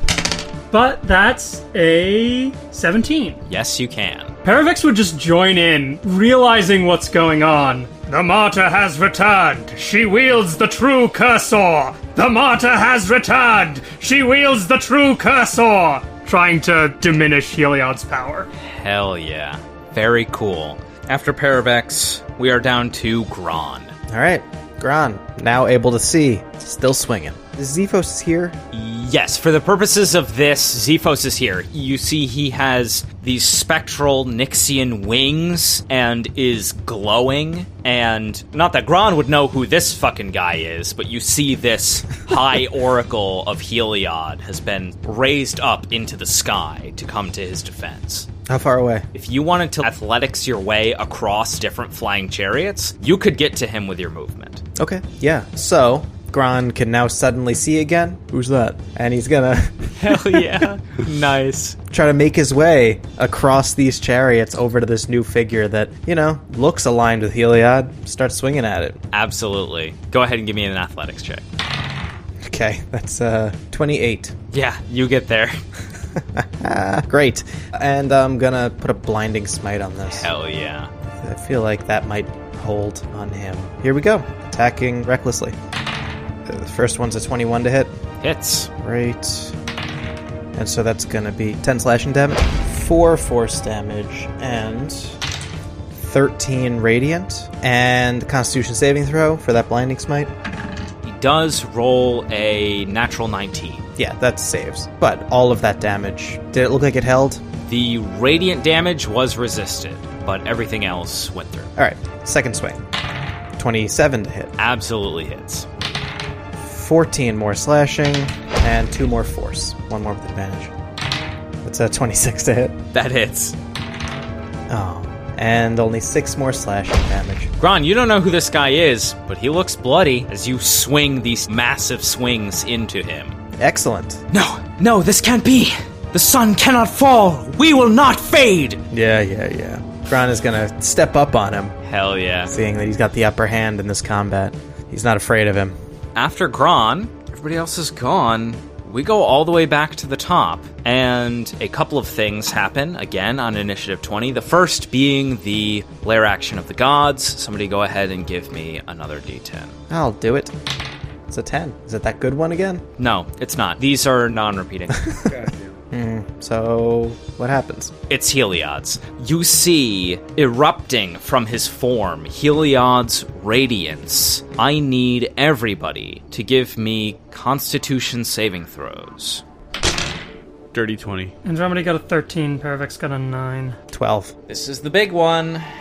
This sunburst explodes around you, and Gron, Paravex, and Andromeda all take 40 radiant damage. Oh, Andromeda's out. And Klyx, you save for half. Wow, that changed Gron's attitude real quick. Hashtag humbled. Some of these legionnaires are not looking great, and in fact, Queen Cymede is looking quite hurt, and Haktos has to roll concentration against a DC 20. Fails. Gron is no longer hasted. Ooh, this is a real bad situation now. It was going so well. And even with advantage, Paravex loses concentration on the Shadow Blade. With that sunburst, you see the flying chariots begin to fall towards the upper platforms of the observatory. The winged mounts all being roasted, and the magic that sustains the chariots being dispersed. And so the dex save for the falling damage to the top of the platforms is not that far, but you will make those on your turns. Add initiative 20, not as a lair action. Andromeda, you've fallen unconscious, but soon after, you feel a hand on your shoulder, and you're healed for 25 points. Oh, shit. As you awaken to see the Blessed Martyr herself, Elspeth, standing over you, with a black form of cursor in her hands. Stand, Oracle of Destiny. We have business to finish. This is not your business. You do not know what you are doing. You fell. You cannot defy death. She puts her hand up gently. And was it Heliod's destiny to give me death? Of course not. But one error does not justify another. To defy death is to invite catastrophe. She points towards the sky, and the scene as it is unfolded. Look at what the sun god has wrought here. My escape has nothing to do with his hubris. Look how your god, even now, tries so hard to right everything at once. Can't you see? It is not a matter of one god to determine the destiny of the whole world, let alone for another to usurp the ambitions of an entire pantheon. This is not a thread that can be straightened, and the way I see it, your god wants Heliod's blood a lot more than mine. I will do what fate demands of me. Very well. Then I wish you good fate. I believe you'll do what's right. And you see she spends this spark point power to allow her to cast an additional spell. She's going to cast Fly on herself and Andromedy. And she races up towards the top of the observatory. It is now Andromedy's turn. Okay, I am flying. I will fly up 60 feet. How far away from me is Zephos at that point? I would say about 40. Great. I will try and hit Zephos with a Ferricus Acid Arrow. I'll do this at 4th level, why not? Does a 20 hit? 20 hits. Okay.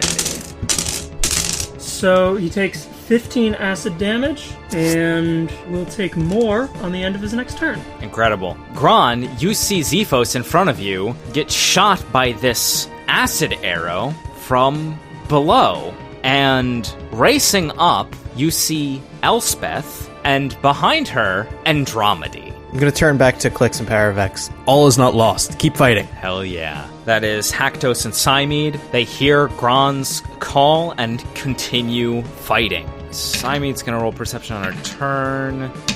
You all see Cymede, as well as several of these Elysian heroes, fall onto the highest platform of the observatory, this large, round, marble viewing platform surrounded by columns, and she takes a bit of damage, but pointing as Andromedy and Elspeth are flying up the side of the observatory, she shouts, "Look!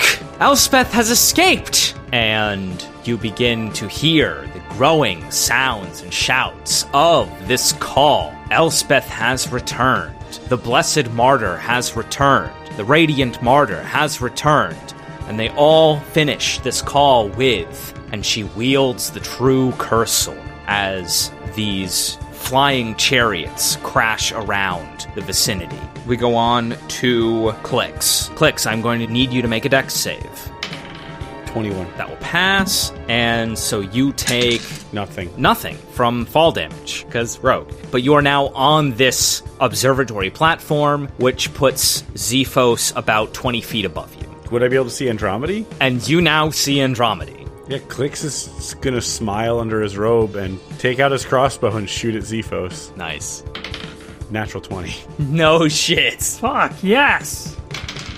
It is 19 piercing damage. Klyx, paint a picture. Ooh. Klyx smiles from under his robe, slowly, carefully, for once in his life, not recklessly, draws back the bolt of the crossbow and just strikes true, hitting Zephos in the heart. Zephos falls to the ground.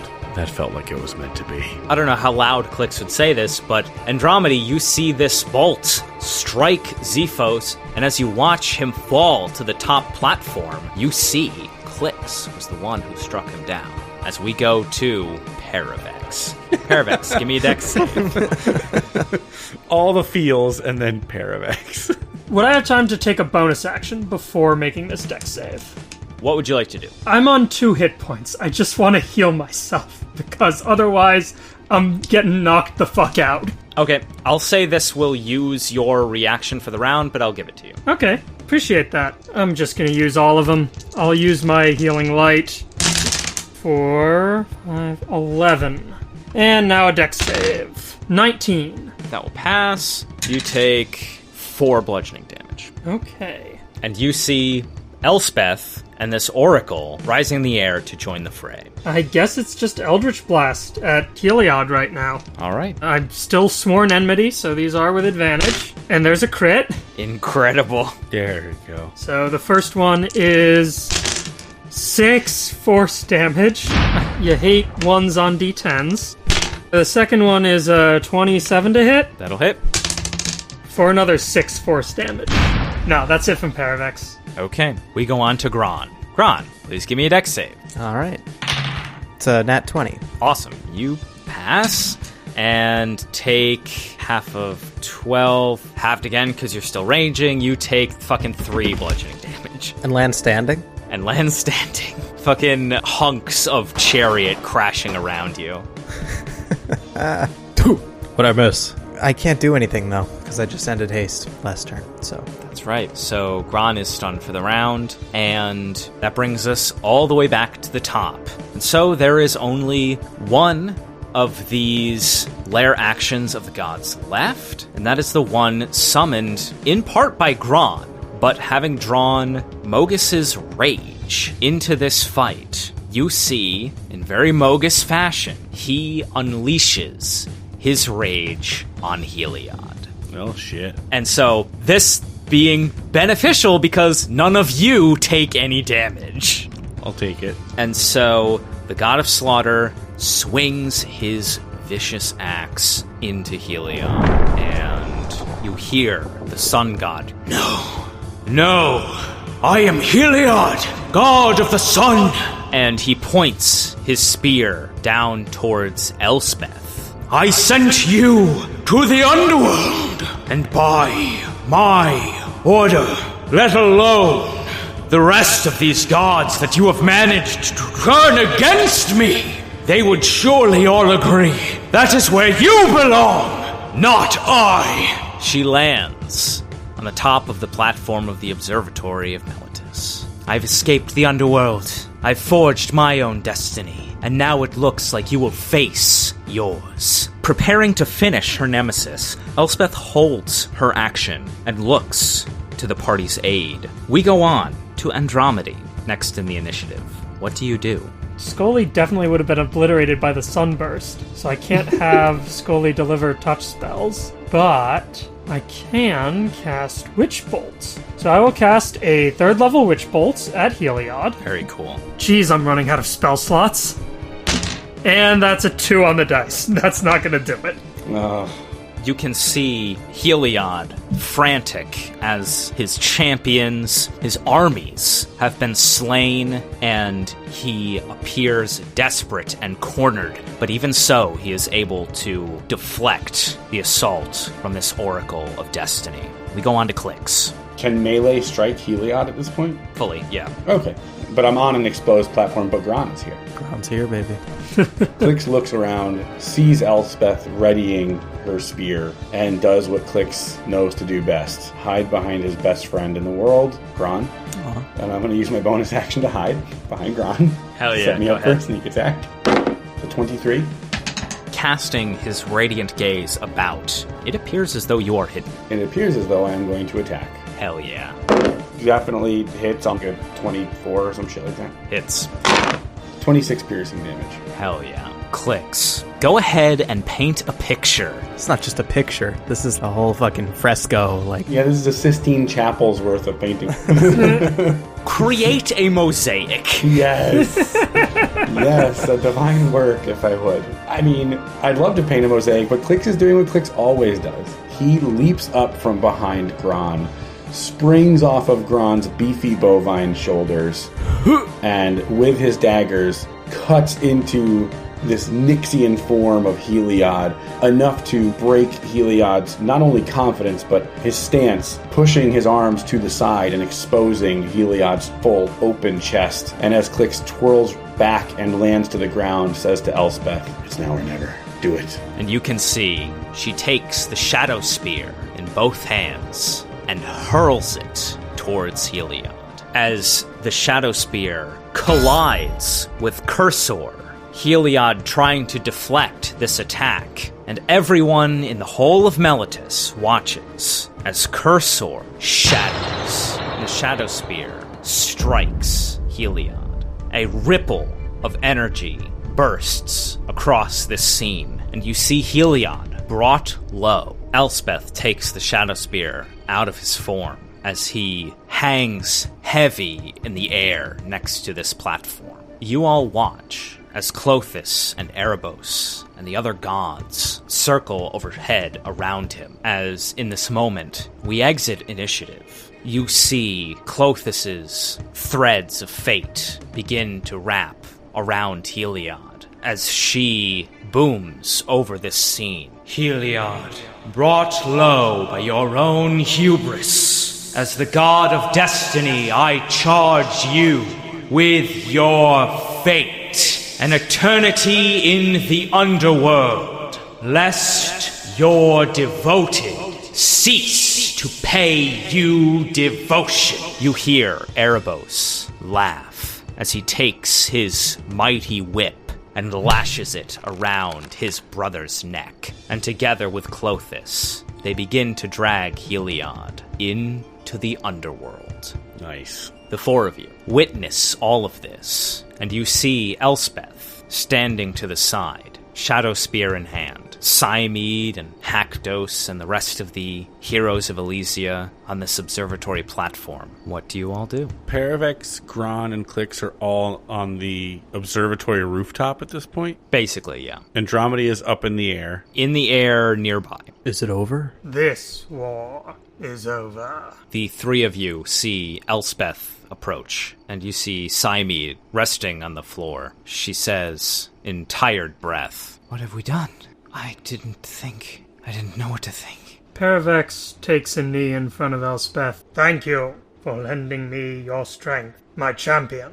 She looks over at you, and then the rest of the party. "You have done well, heroes of Theros. I owe my very life to the many and to you. Your devotion is what allowed me to escape Klothys and Klyx pursuits. Your devotion is what allowed this Shadow Spear to shatter Cursor.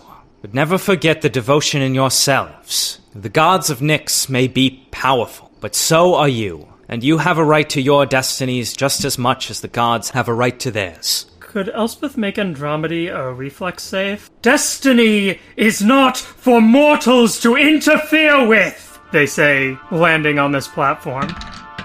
She gets a dirty 20. Fuck! God damn it. She dives out of the way of the resilient sphere that attempts to enclose her. She turns to you, Andromeda. "Your piety is not without merit, Oracle, but I'm afraid you've been disillusioned for far too long. I don't doubt the power of Klothys, or Erebos, or even Heliod. He will not face the same sentence as mortals, but he will face judgment nonetheless. Your own god even gave it to him." You cannot choose your own destiny. You are blind to the threads of fate. You do not know the damage you could cause. And yet, where are the gods to stop me now? They have set me free for defeating Heliod. And you all helped, did you not? No longer are you heroes of Meletis or Akros or any single place. Today, every one of you have together right a wrong on the scale of Nyx itself. Klyx will cut in. "Maybe we're all fucking wrong, Andromeda." It is good to see you again, my dear friend. "Yeah, I missed you too. But we did something good today. You have to recognize that. I know you have a tendency to deal in absolutes, and that's one of the things I miss the most about you, Andromeda, but sometimes the ends justify the means. Can't you just see that once? Ever?" I am not, as you are, burdened by the illusion of choice. Klothys knows this world's destiny, and I am an instrument of her will. I am her voice. Then if this happened, was she wrong, or was this destiny? Because it it can't be what you're saying it is. It can't be. is not a simple binary choice. Destiny is impossibly complex, beyond mortal understanding, which is why we must rely on Klothys's understanding, and not our own. You see Cymede stand up. "Wise Oracle." Andromeda, you immediately recognize this.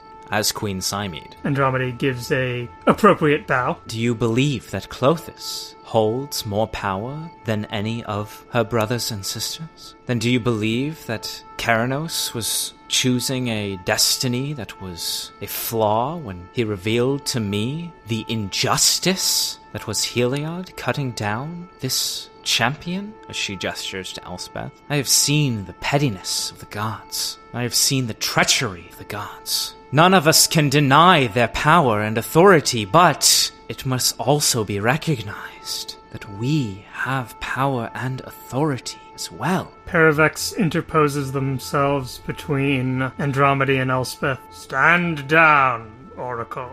It is high time that mortals be given the power to choose their fates for themselves. A voice interjects in this heated debate. Enough! You see, standing close by, as if she had always been there, observing from behind her spectral hands which cover her face, Kaidali, Oracle of Krufix. This Oracle of Destiny is right, and you, heroes who stood against the Sun God, are also right. Confounding are the ways of Nyx, the ways of the gods, destiny itself, and the knowledge of the fabric of this world's designs cannot be fathomed in an instant, in a twinkling of an eye, let alone lifetimes. Cease this hostility, lest it anger Nyx further, or draw my Krufix's own sorrow for not having intervened further. Sheathing his gladius, Haktos approaches. I lived my entire life devoted to Erois, and much of my afterlife. That doesn't mean I'm going to throw down my sword against him and the rest of the gods just because of what took place today. But I also have the wisdom in victory to recognize an atrocity that must be fought with every breath of strength, living or dead.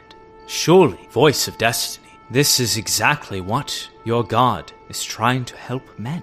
Andromeda looks to Klyx and Gron. And do you believe this as well? Gron avoids eye contact. No, I think you're both wrong. And I think the two of you, pointing to Paravex and Andromeda, are barely any different. We're capable of such great things, both because of and in spite of the gods. And neither the two of you will make any concessions on that. And it disappoints me. Especially with you, Andromeda, it disappoints me.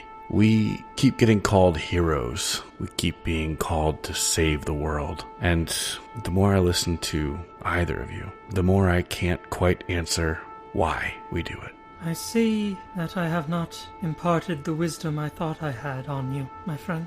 Andromeda, as you say this, you see, levitating up the observatory, someone who you have only seen in visions, clad in white and green, star-lit shadows, with short black hair and a golden circlet. Klyx shouts, Elspeth, fight all you want. The god of destiny is not done with you yet. And as he gives chase, Elspeth, taking her shadow spear in hand, says to the company present, Theros has been my home for so long.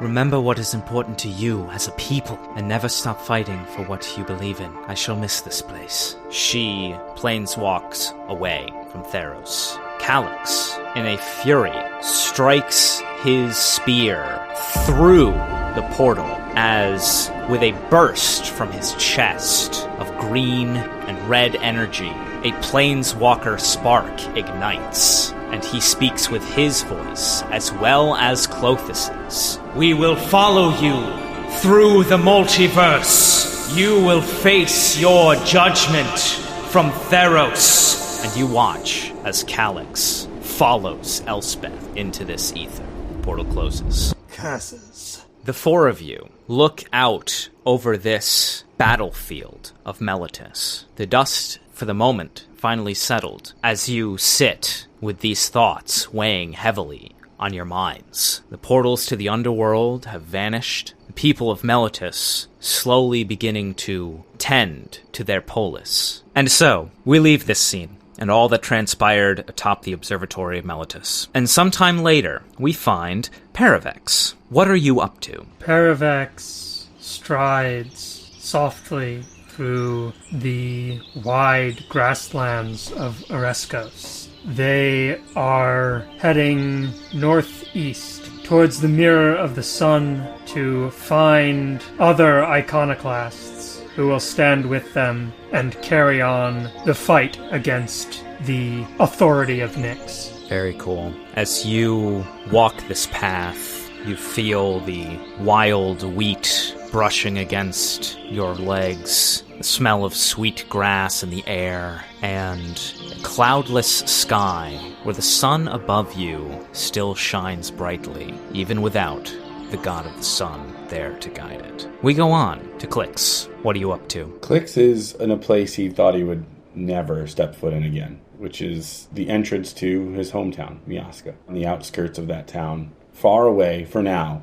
from the home of his former cabal, the Threads of Miaska, in the sewers. He walks into the bar he knows and doesn't quite love, aptly named the Downward Spiral, and takes a seat at a table which is occupied by someone he expected to see. Phaedra, good to see you again. Do you really mean that? This time I do. I didn't expect to come here, but I spent so long chasing after these prophecies, having all this faith, and it turns out all those prophecies get you is working for more people in power. And it took you the breadth of your adventures across all of Theros to learn that? Not learn so much as remember, but I'm back. I'm not as worried about purpose. It's always been about the same thing. She leans close to you across this tattered wooden table, and from beneath her hood, you hear this lioness scowl. Then what do you want? Klyx takes his 2 knives out and puts them on the table in front of her. Take me to see the threads. You see a golden fang from her grin, and we zoom away and go to Gron. So, after bidding farewell to the Elysian heroes, I suppose Gron would have escorted Queen Cymede back to Akros. Not that she needs an escort, but more of a formality. I think Queen Cymede would have been happy for Gron's company on the road back to Akros. Who wouldn't be? I would be. And so, as we enter the city and start making our way up the hill to the Colophon. To be honest, I didn't actually expect I'd make it back here in one piece. I'm not sure anyone else did either. I don't know about you, Gron, but I think this old polis is due for a change. Gron looks around at the polis around him. What'd you have in mind? You see Queen Cymede draws her gladius, and inspecting it, you can now see close up there are etchings up and down the entire length of her blade, telling a saga of Akros itself. The history of Akros in its entirety is that forged in blood and warfare, and battle and victory. And by Erois' charge, we have seen this polis raised to heights unparalleled in all of Theros. We have reveled in that victory, and we have seen what that reveling can lead to. She sheathes the gladius. Perhaps this polis will finally start listening to the voices of its other gods, as she clenches her sigil of Keranos in her other hand. Gron is conflicted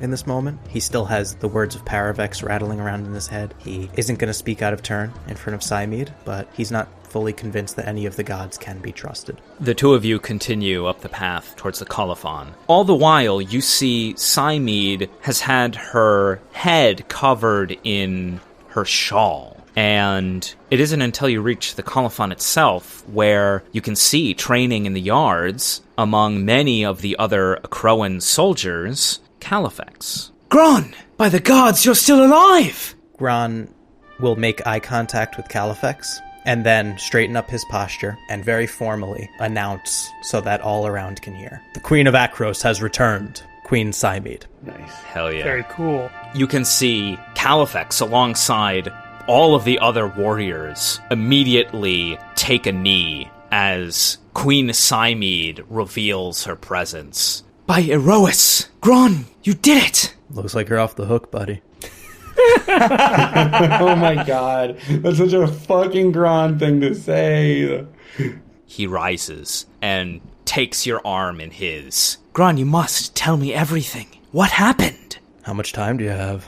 Well, now that the Queen of Akros has returned, perhaps I have all the time I need. And with that, we leave Gron reunited with Califex, and the future of Akros uncertain. We go to Andromedy, After their purpose fulfilled, witnessing the events unfold at the end of the battle at Meletus, Andromeda would have been summoned back to their previous task. Andromeda returns to Agonis, to the Seal of the Titans, and dutifully reinforces the ward that was damaged, but they return to find more damage than was even there when they began their task. The war with the gods shaking all realms, and they and their Wardens of the Chained try desperately to contain the Titan's power. Andromeda, go ahead and roll me a religion check. Okay.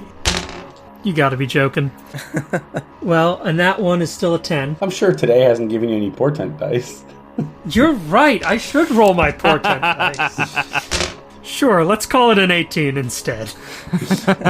Andromeda, you surveil the tapestry, and for a moment it almost appears as though you are peering straight through it to the odd, negative space that exists just beyond the veil. And in your mind, you feel a sense of complete and total darkness just beyond your sight.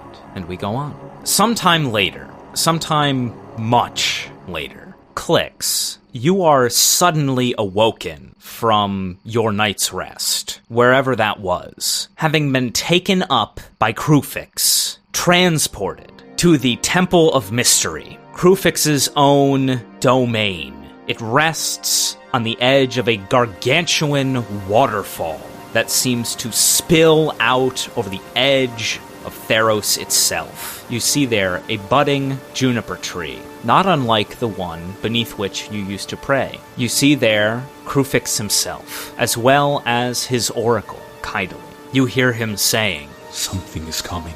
Something is about to happen that I cannot see." You see Kydali turn to you. "It's you, his chosen. Come here, come here.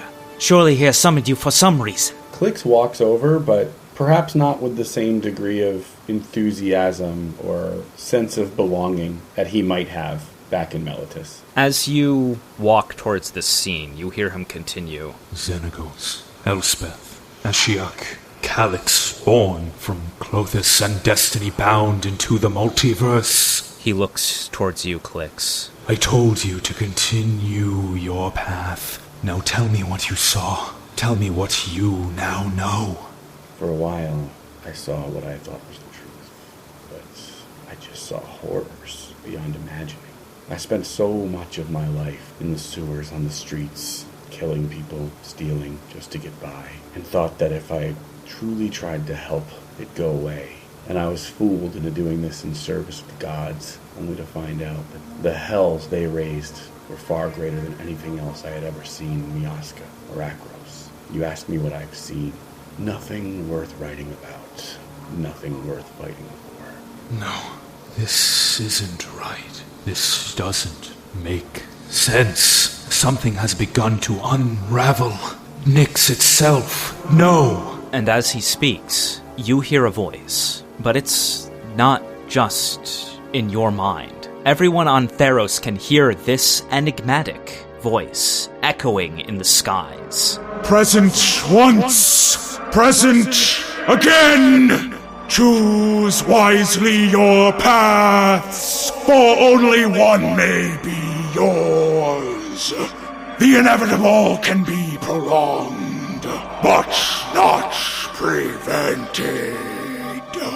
And flashing in your minds, all of you see the face of a terrible blue sphinx. His long, time-worn beard and brow a ragged mess. His expression that of panic, as through the eyes of the prophet Sphinx, Medamon, you glimpse a tear in Nyx, and a coming threat from beyond the stars to seize it for himself.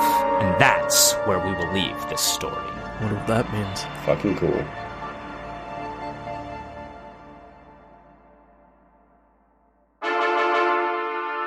Pods of the Multiverse is produced by Jimmy Affatigato and edited by Scala, with music by Andy Berger, that's me, and art by Alexa Reilly. Thanks to our Patreon supporters, and a special thanks to our Holy Avengers, Jake, Chris, and John. And check out our website, podsofthemultiverse.com. Thanks for listening.